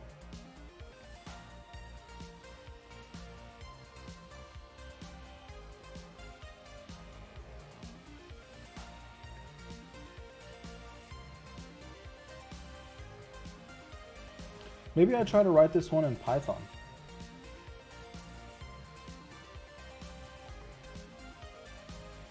Also, I'm going to have to take a quick restroom break here in a moment, but let me just look at this for a second longer here. Because the nice thing about Python is it has like the built-in from functools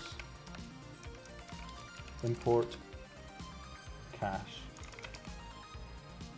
and then I can do something like I can have like a @cache, and I can have like a DP function or something like that. And it would take, I don't know exactly what it would take, maybe int or something. int like little k, symbolizing the number of transactions left. Like I've definitely seen people solve problems like this before, and it's like just as efficient, you know. The cache like decorator or whatever it's called, just handles like storing all these in a table for you. I might try to solve it this way just as a practice, and then if I succeed, then I might then rewrite it from the bottom up. Also, I don't know if I'm doing this one today. I had some other problems in mind. So, knapsack problem, which is knapsack. Is knapsack problem pretty similar to this? It might be pretty. I know it's a two-dimensional DP. Then I wanted to. It's been a while since I've written Dijkstra's algorithm, so I also kind of wanted to write that. I think I can do it from memory, but if not, I might have to look at not code, but look at like a description of the algorithm, and then I should be able to do it from there.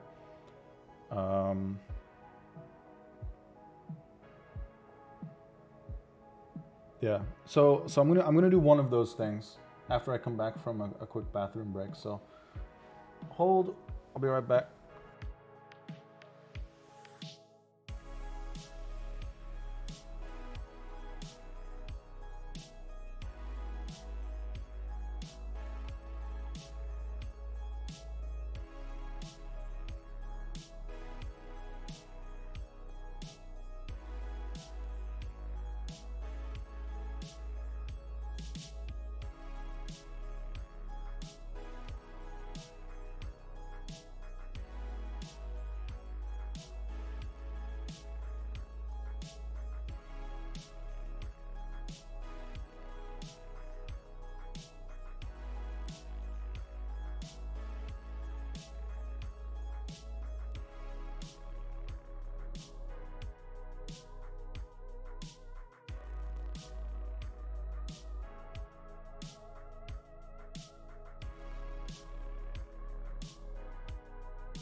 Okay, resuming.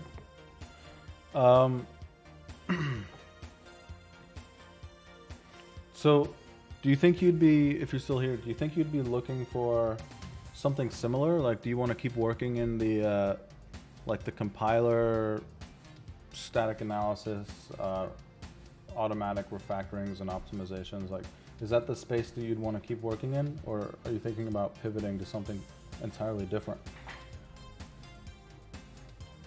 So, okay, I did make an executive decision though that I'm actually gonna hold off on these next two time to buy and sell stock, just because the dynamic programming study plan, I think if I keep following it, it'll like build me up to it, you know, like I'll get to those eventually and hopefully be able to get them with less difficulty than I think it would take me today.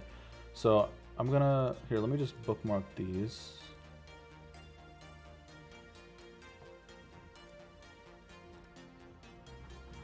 Bookmark that one.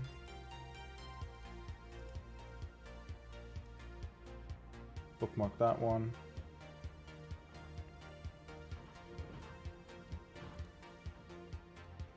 Okay, I feel like Knapsack is also dynamic programming. I think I know how to do it, but I'm actually more interested in looking at Dijkstra's algorithm right now. So you're given an integer start and a list of edges of pairs of integers. Okay. This is, yeah, right. An adjacency list. Yep. The number of vertices in the graph is equal to the length of edges, where each index I in edges contains vertex i's outbound edges, right? So this is not pairs of integers then. This is a vector of vectors if it's an actual adjacency list. Can I provide feedback on the problem description?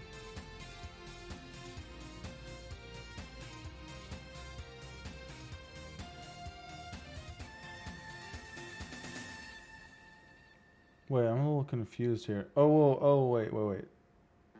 It's a vector of vectors of pairs where you get the 2 and you get the weight. Makes sense?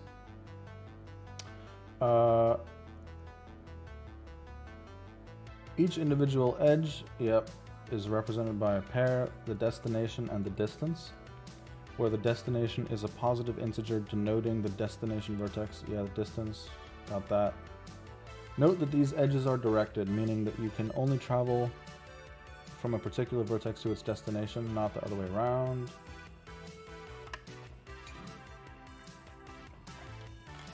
Write a function that computes the lengths of the shortest paths between start and all of the other vertices in the graph using Dijkstra's algorithm, and returns them in an array.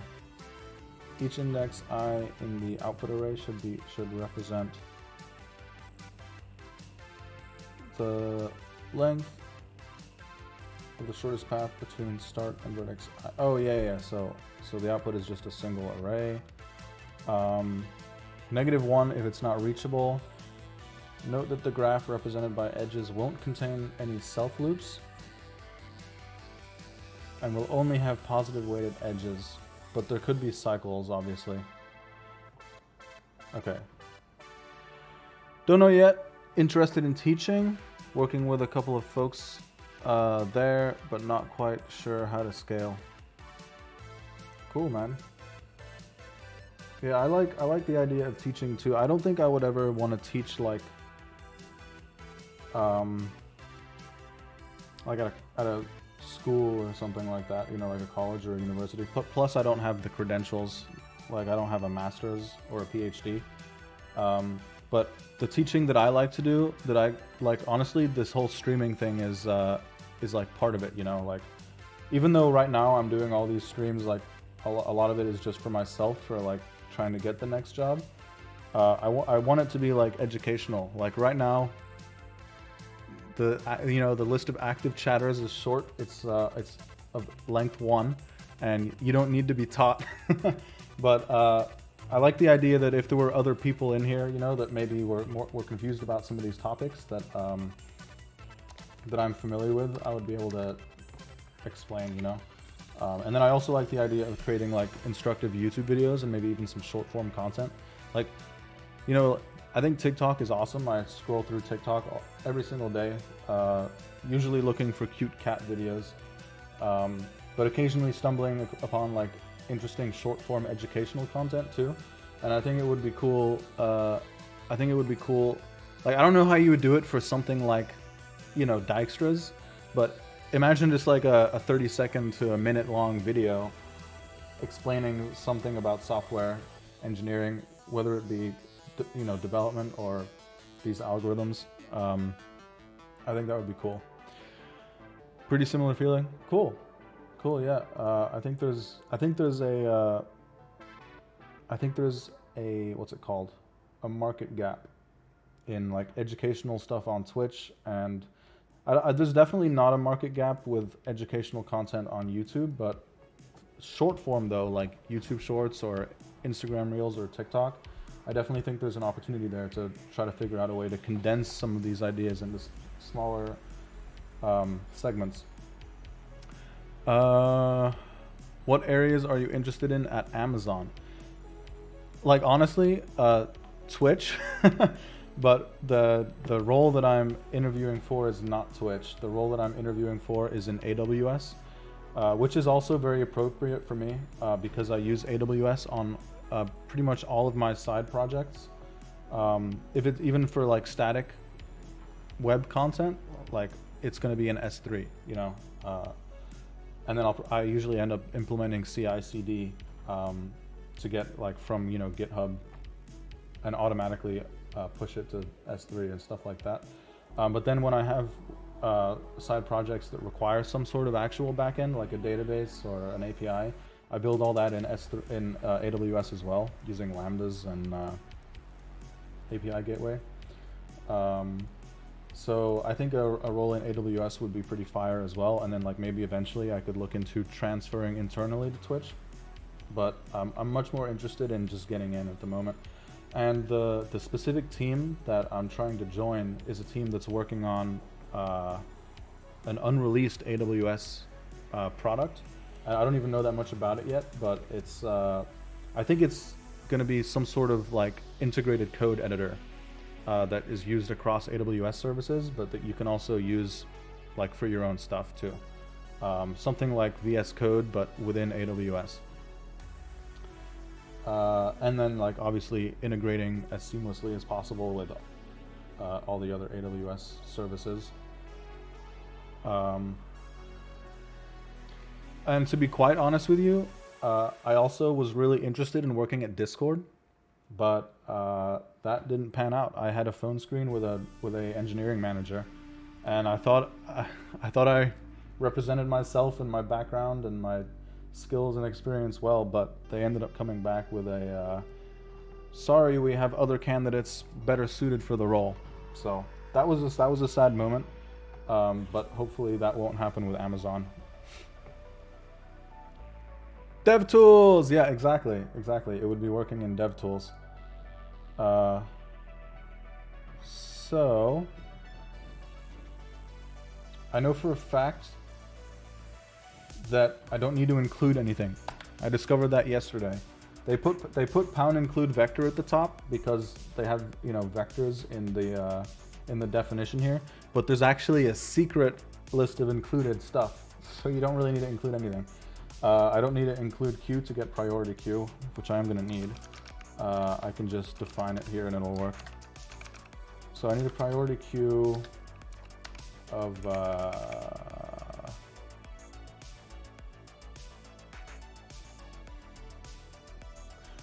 and I think, yeah, I'm gonna need a priority queue, but I think I can build the output as I go, right? Because anytime I process a node using Dijkstra's, it's already, just because I'm like visiting it, if it's unvisited, it's guaranteed to be the shortest distance from the start. So I can just build my output array of length n as I go. So int n equals edges. I'm going to rename edges to ADJ. That's just a habit. I like to call my adjacency lists ADJ. So ADJ.size. And then vector of int answer of size n. And then I return the answer down here. Also, naming a variable answer is not great, but it's also a habit that I have from LeetCoding and coding contests and stuff. Should probably just call it like shortest distance or dist or something like that. But so I'm gonna have a queue with some shit on it. It's gonna need a custom compare function, which I need to remember how to write for priority queues. But then before I start actually Dijkstra-ing, I push on the start node, right? Push on the start. I think I also need visited for Dijkstra's, I think.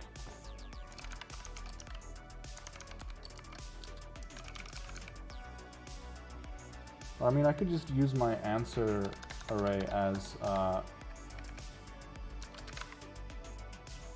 visited, I think. So I start them all off at -1. And that's because if a node is unreachable from the start, it's supposed to be -1. So I push on to the queue start and the current distance, which is 0. I think that's all my queue needs, which means it can just be a priority queue of pairs events. And then the code will proceed as long as the queue is not empty.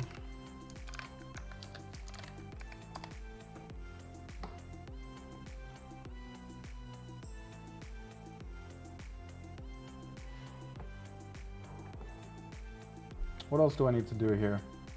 I need to write a custom compare because the priority queue, the top of the priority queue is supposed to be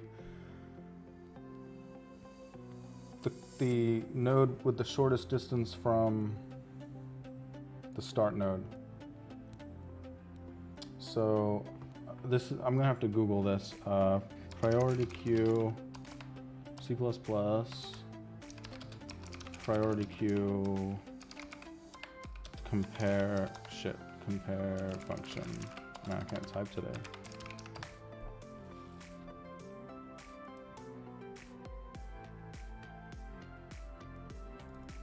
Decal type. I guess that's what I want.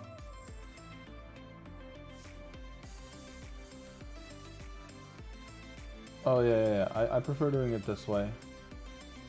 So I'm just gonna copy this and rework it for what I need. So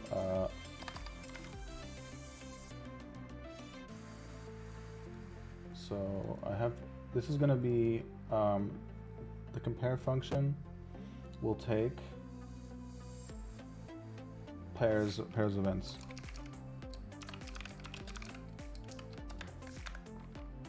It doesn't need to be a reference, not really, because it's just a pair of events.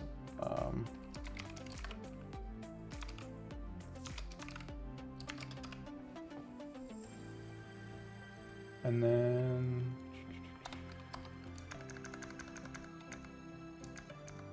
oops.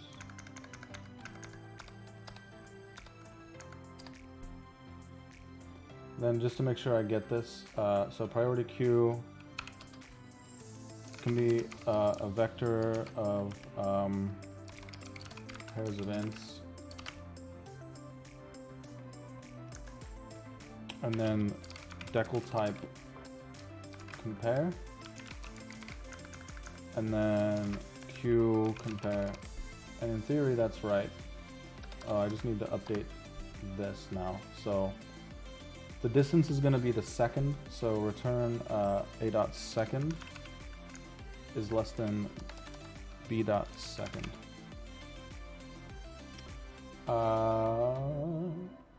Let's see. Does this code compile?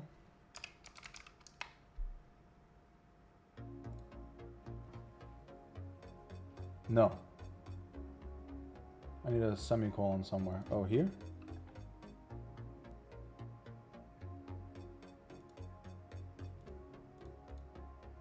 Here? Okay, yeah, so it compiles.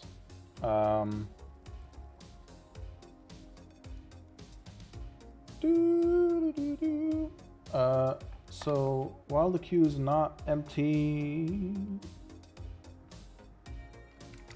yeah, we can just do auto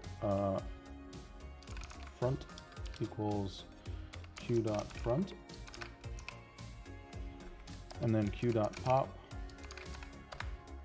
This is mostly boilerplate. I haven't gotten into the interesting part of this yet. Then we'll have int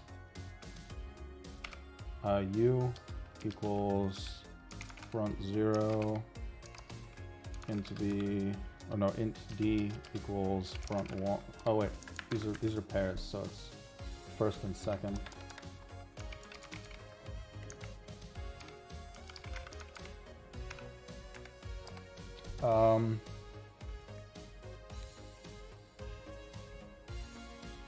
Okay, so, okay, I changed my mind about answer. I'm gonna call it dist. That makes much more sense. So dist, and then after I push onto the queue, dist of 0, oh no, dist of start equals 0.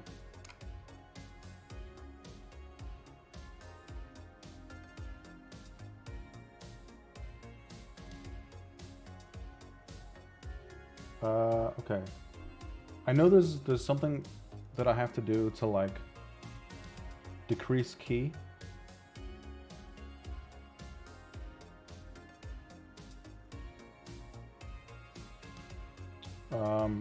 But C++'s priority queue doesn't have decrease key as an operation.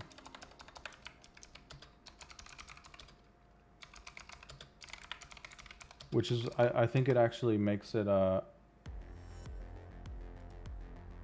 little bit slower, like with the overall runtime.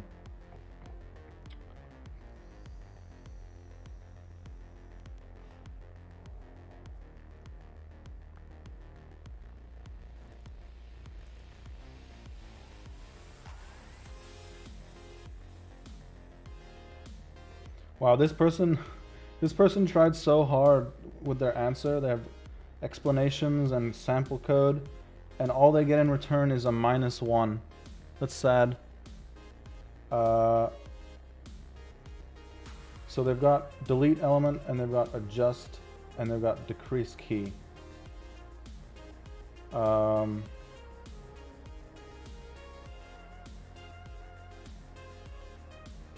Okay, here we go. So there's a way to use the built-in binary heap from the standard C++ library. The key observation is that the implementation of all heap functions, push heap, pop heap, and make heap, need only the following methods.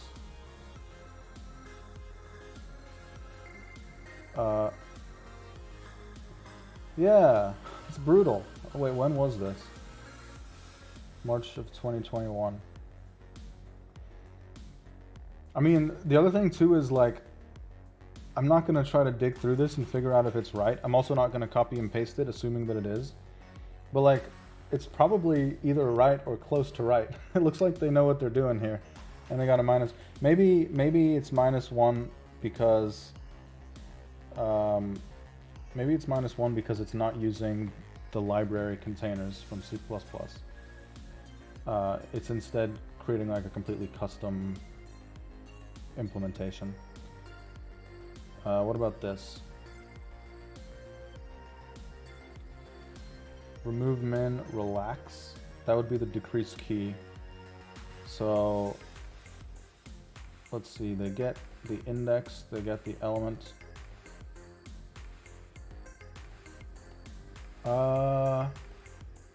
What do they do here?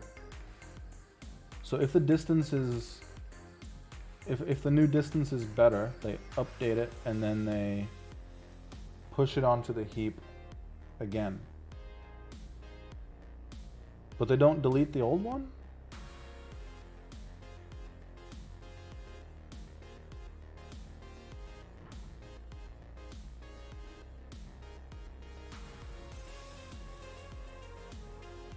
So is this like a lazy deletion?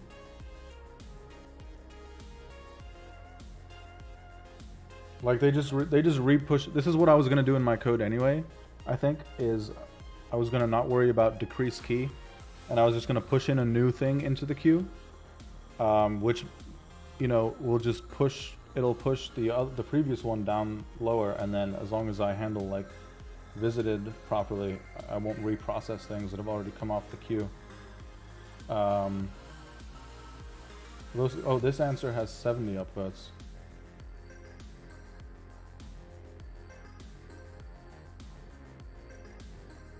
Yeah, here we go. Lazy deletion. All right, we're doing lazy deletion. Lazy deletion sounds good to me. Okay, so importantly, what we need to do here is iterate over v in the adjacency list of u. And then we need to relax the edges. So, okay, so maybe this needs to start off at positive infinity instead of -1. And then before I return it, I go through and I replace positive infinity with -1. That sounds right. Numeric limits of int max.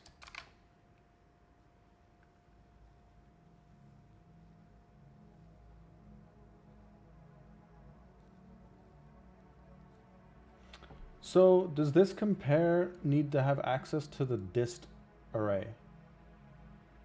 Like maybe instead of using the value that's on the queue, I should be using the value in the dist array. I don't know if it's gonna matter though, honestly. Let's try it without doing that.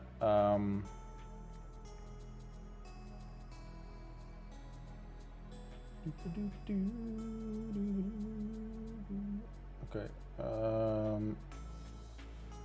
So we've got all that.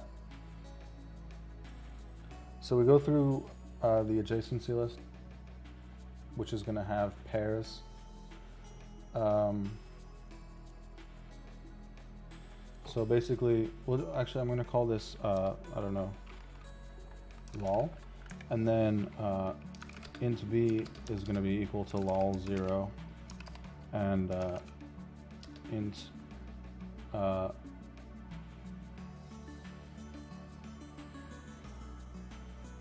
w for weight is going to be equal to lol1. Maybe let's improve the naming a little bit. Call it edge. So now, what do we want to do here? Distance of v is going to be the min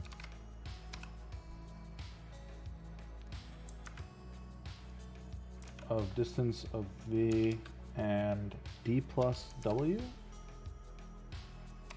Is that right?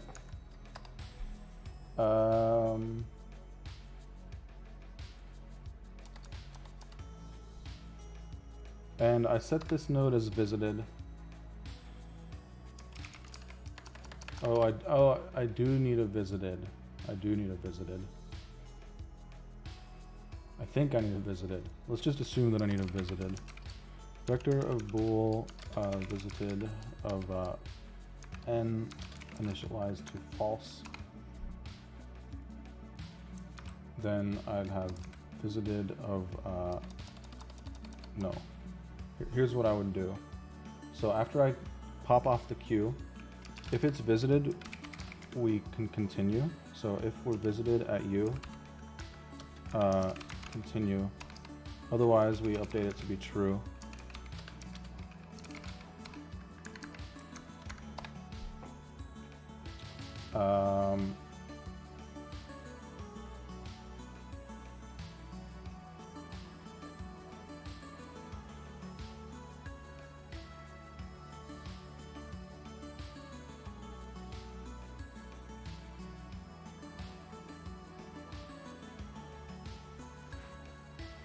So, okay, so with Dijkstra's, we put the start node on the queue, distance of 0.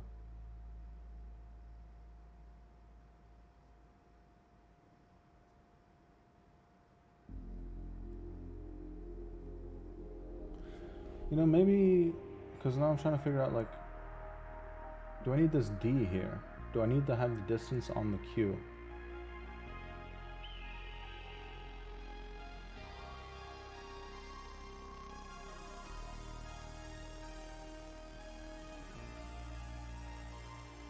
Or can I just use the distance array? If I'm just using the distance array, then my compare needs to have access to the distance. It would have to be like this. And then this needs, okay, so the queue then just becomes a queue of ints, and a vector of ints. And this is just int A and int B. And then it becomes the distance of A less than the distance of B. And then I think I have to do something here, basically telling the compare function that it needs access to the dist array by reference. And I think it's $dist.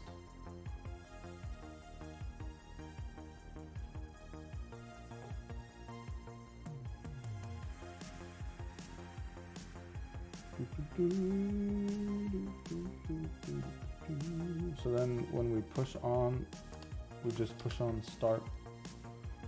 And then when we pop off, we're just popping off U. Pop off, pop off. Okay, does this code compile and run? Let's see.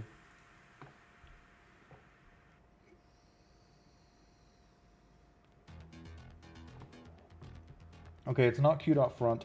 I guess it's q.top for priority queues.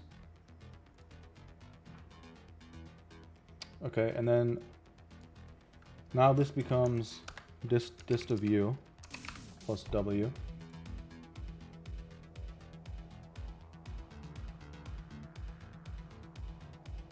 Okay, and let me just do this real quick while it's in my mind. For int U equals 0, U is less than n plus plus U.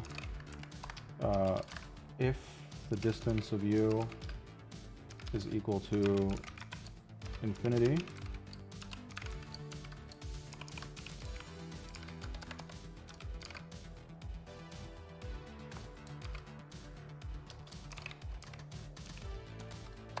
then we update it to be -1.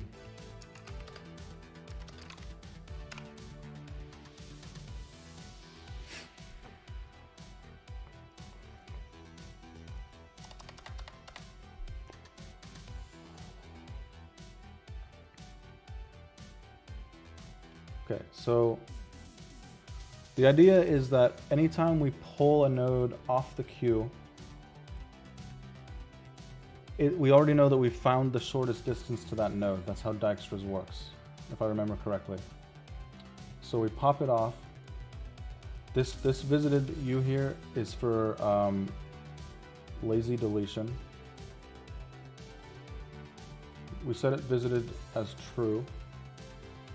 Then we go through the adjacency, we go through the outgoing edges, and we update the distance to that edge to be the minimum of what we already had for that node, and U plus the weight of the current edge.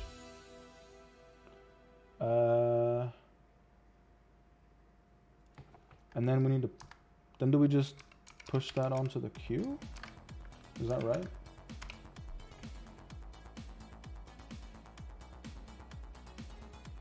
Oh, we only push it onto the queue if it's actually less than. That's a minor optimization, but we can just check to see if the new distance we found is less than the current distance that we know of. And if it is better, then we update it and we push it onto the queue.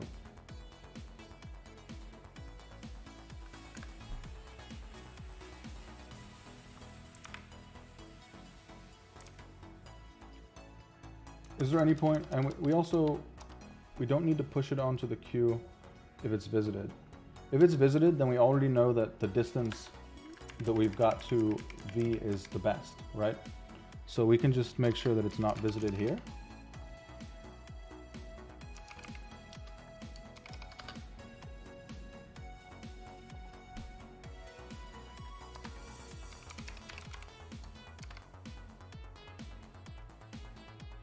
No, that's not right, is it?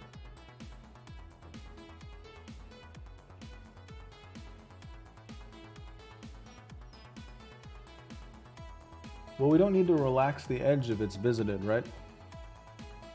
If it's visited, we already know that the distance we found to it is the shortest.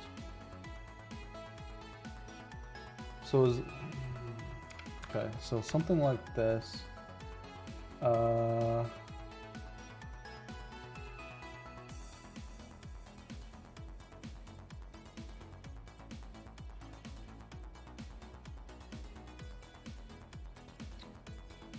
I don't know if we need this visited here though. Because the idea is that you could find a better distance than you found before, and then you want to decrease the key.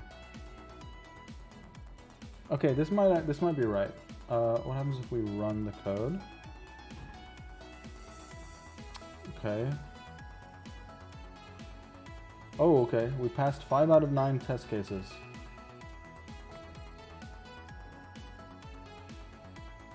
Okay, so we got some wrong stuff here.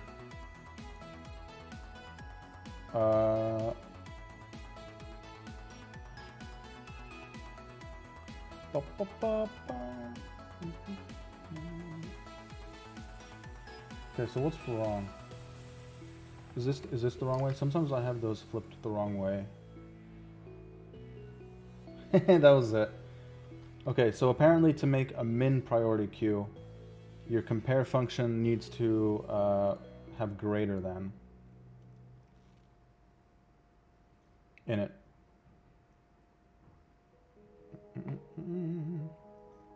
So that passes these cases. What happens if we submit the code? Hey, there it is. That's Dijkstra's algorithm. Pog. Let's just review. So, okay, so we've got our distance array, we've got our visited. We make a custom compare function and a priority queue, where the priority queue is configured to have as its top element, top node, the closest node to the start node.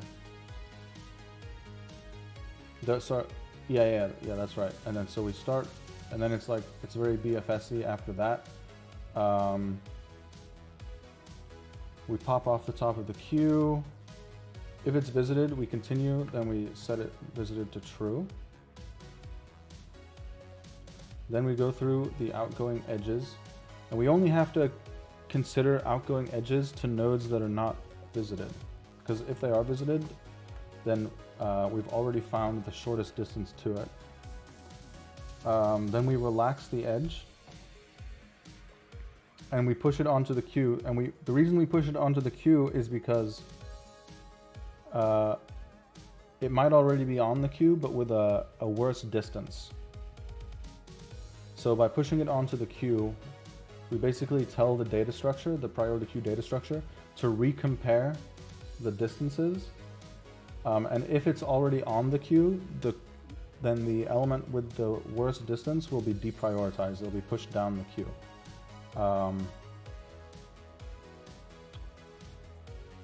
And so for that reason, it's possible to get multiple of the same element, the same node out of the queue. So we have to check to see if it's visited or not. And that's it. I think that's the gist of it. So Pog for solving that one. Been live for 2 hours and 20 minutes. I'll probably do one more problem, I think.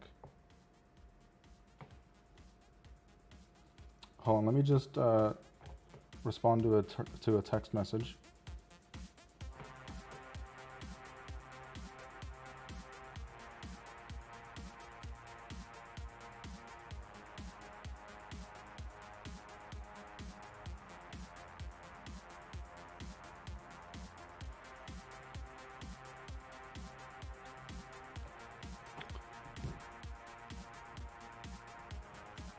Searcha 17 Pog. True, true. Definitely Searcha 17 Pog. Okay, so that's Dijkstra's algorithm. I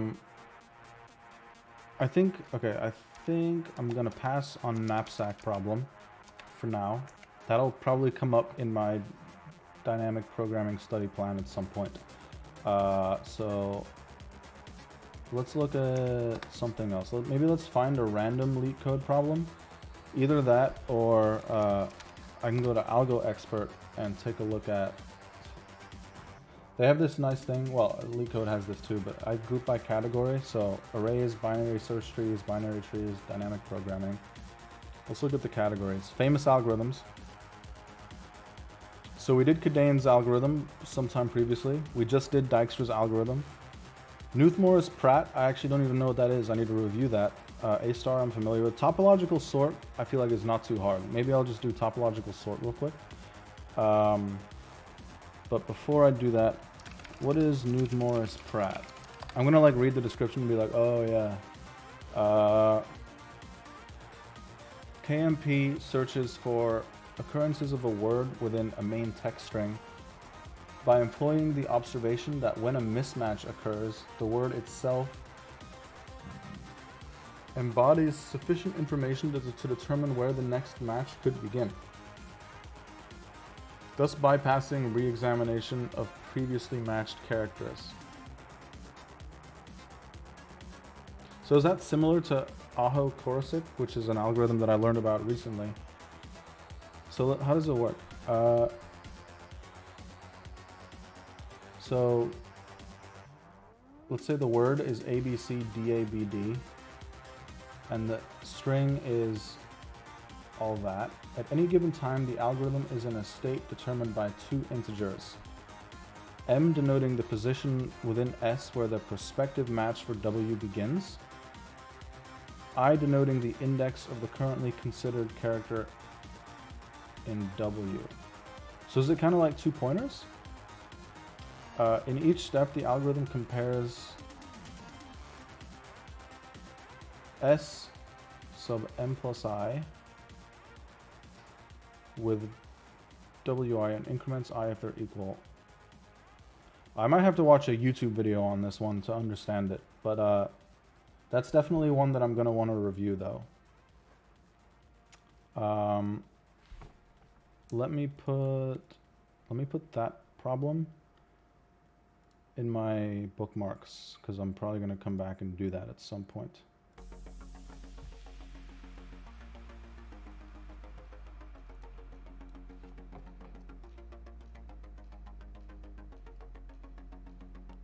Okay, let's look at topological sort.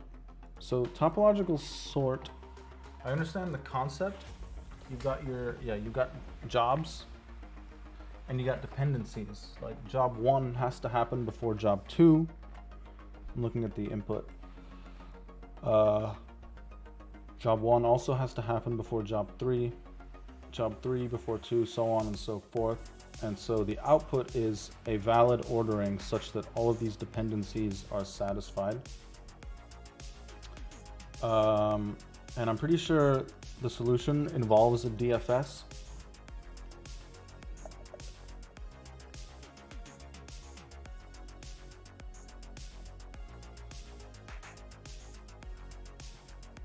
Oh yeah, so it's just a DFS where you take note of the reverse call stack order of the DFS, right? So as your DFS is unwinding, you're coming back from the farthest out that you were able to go.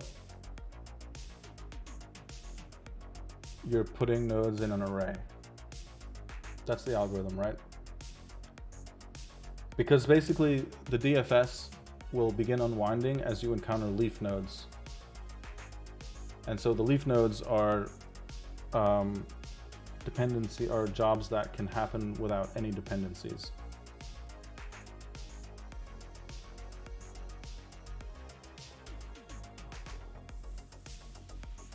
So the graph could be disconnected. So you could have multiple little sub-DAGs. Wait, do they guarantee there's no cycles?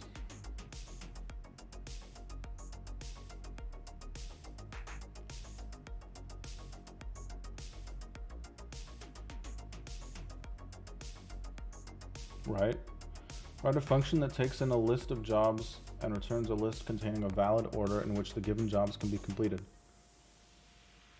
So so I guess the input can contain cycles, because that would be the case where no such order exists. If the graph, the input graph, is a directed acyclic graph with no cycles, then there's guaranteed to be a topological ordering of the nodes. So my code also needs to detect cycles, I think. I might just start coding it up. Let me just refill my water. It's gonna take literally 15 seconds.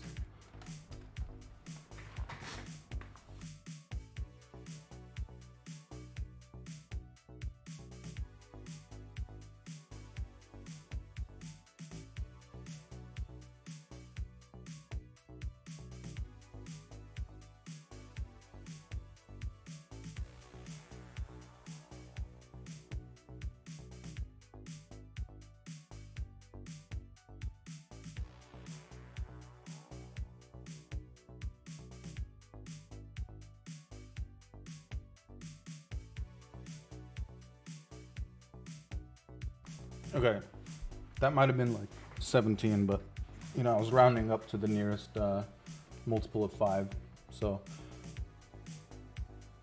Oh wait, no, that doesn't make any sense. If I rounded up to the nearest multiple of 5, it would have been 15. Rounding up to the next multiple of 5 is what I was doing there. So they do this really annoying thing where they relabel the nodes so it's not just 0 through n. I don't like that, but we can handle that in the solution. So let's create a unordered map from int to int, and this is going to be the job number to its index.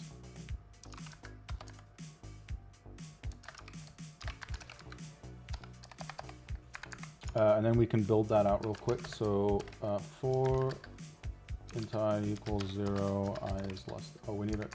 Let's get our n as well. How many jobs are there? So int n equals jobs dot size. I is less than n plus I.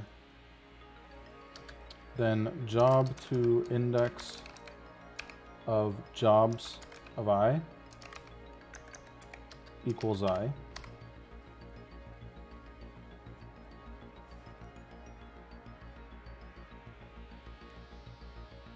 Yeah, that works. And now I'm going to create a adjacency list. So vector of int adjacency of size n, and let's build that out. So for auto dep in the deps. So I might, let me see, I might want to reverse the direction of the edges. A dependency is represented as a pair of jobs where the first job is a prerequisite of the next. So job 1 has to happen, so the first index has to happen before the second one.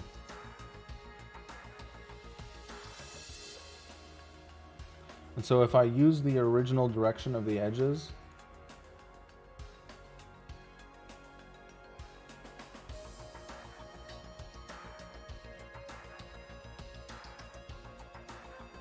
if I invert it, no, I can't invert it. I can't invert it. Can I invert it? Is it gonna, if I, you might know this, if I invert the direction of the edges of the dependencies, does it produce the same topological ordering in reverse order? Is that something that is known to be true?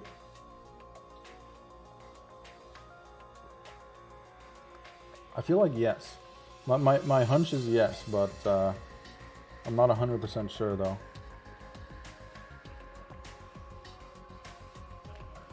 Let's just use the original directions of the edges. So U equals, now we need to go from job to index. So job to index of dep 0, and V equals job to index of dep 1. Okay. So an edge from U to V means that U has to happen first. Okay, so then the adjacency list of U dot pushback V.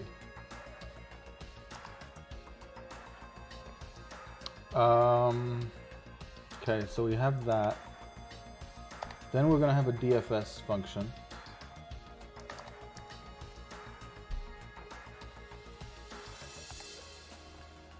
And I think it can return a bool.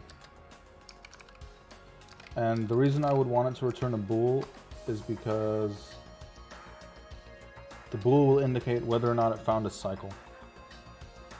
So we're also going to have our vector of int order, which is going to get returned. And we also want to keep track of visited. So actually there needs to be 3 states in this algorithm, because in order to find a cycle in the graph using a DFS, at least the method that I know of, you have nodes that are fully visited and you have nodes that are on the current path. And if a node is on the current path and you encounter it again, then you found a cycle. So I'm going to represent that here in this solution as well. So I'll actually do an unordered set of int for visited, and I'll do an unordered set of int for on path. And that's how I usually do that for problems like this. Then we need to iterate through all the jobs and DFS. So for int u equals 0, u is less than n plus plus u.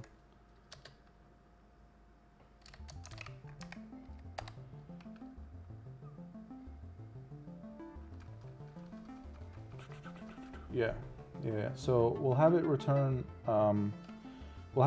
true if it finds a cycle. So if we DFS and that returns true, then we return empty array. And so what do we pass into the DFS? We pass in the adjacency list. We pass in the visited,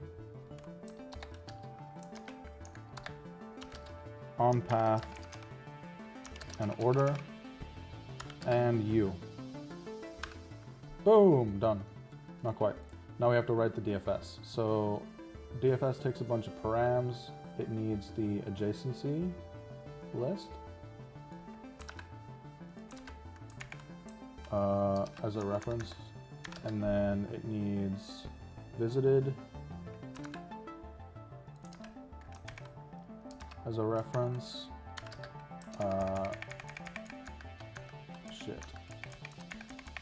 Then it needs path or on path. And then it needs int u.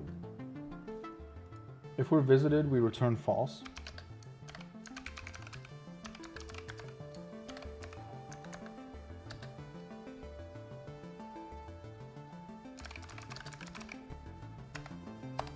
if then we set it to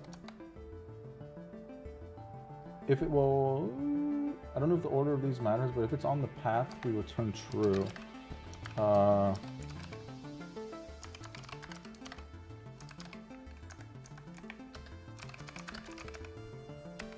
Indicating that there's a cycle.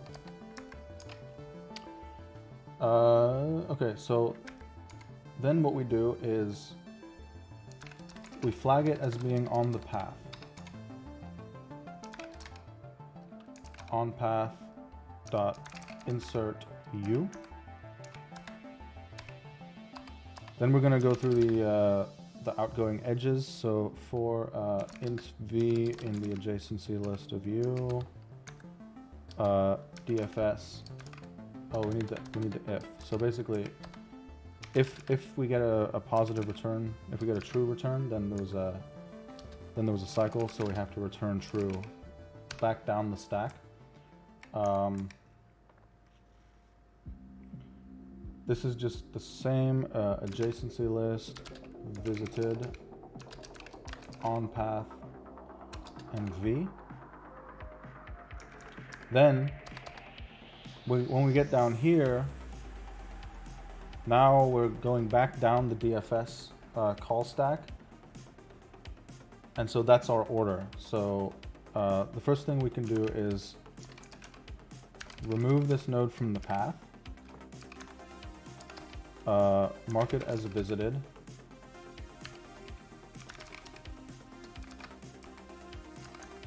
and push it onto the end of the order. So, I'm missing something important here. The order is also being passed in, and the DFS is updating that as it goes. So we have order here. Okay, whenever I have a list of parameters this long, I personally like to start putting them on their own lines. It's mostly just a readability thing. In other settings, you would leverage a automatic formatter to do this for you. Shout out to automatic formatters. Okay, so that means we need to pass order here as well. Okay, so after we fully visited the node, we push it onto the order.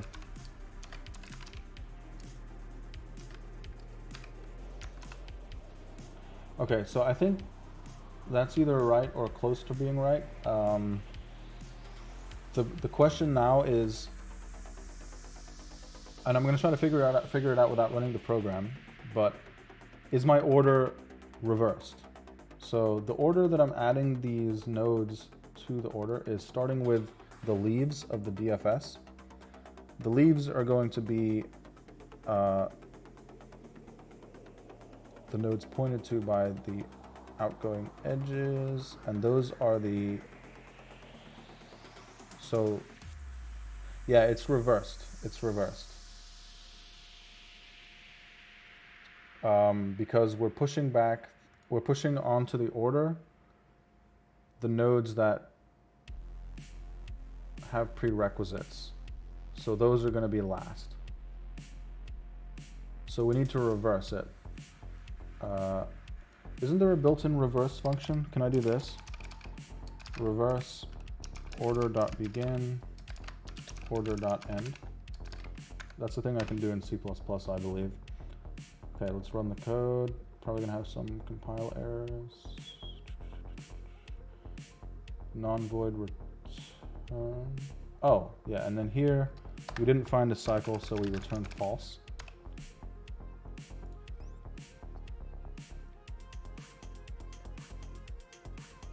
Okay, so it's not quite right. We're passing some test cases, but also failing a bunch of them.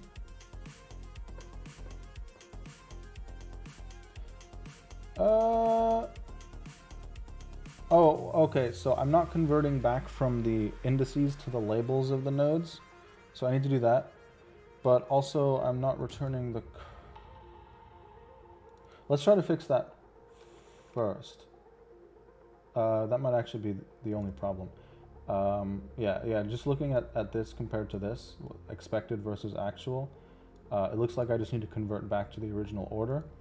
So, simple for loop, so for int u equals 0, u is less than n plus plus u, order sub u equals jobs sub u, because it's the original jobs array will let me take the index and convert it back to the number of the job. Okay, so let's run the code. Okay, still something is wrong.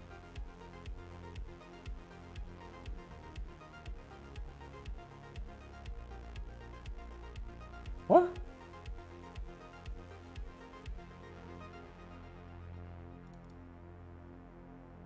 How did I output 1, 2, 3, 4?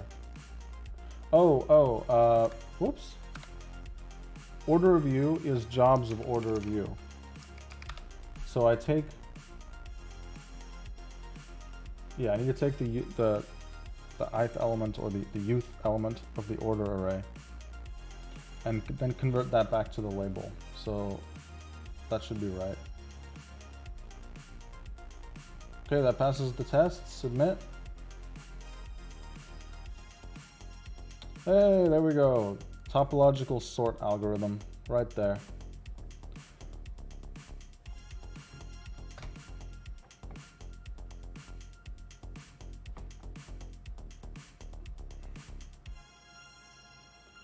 Okay, yeah, that's it. I do need to go do some other things now.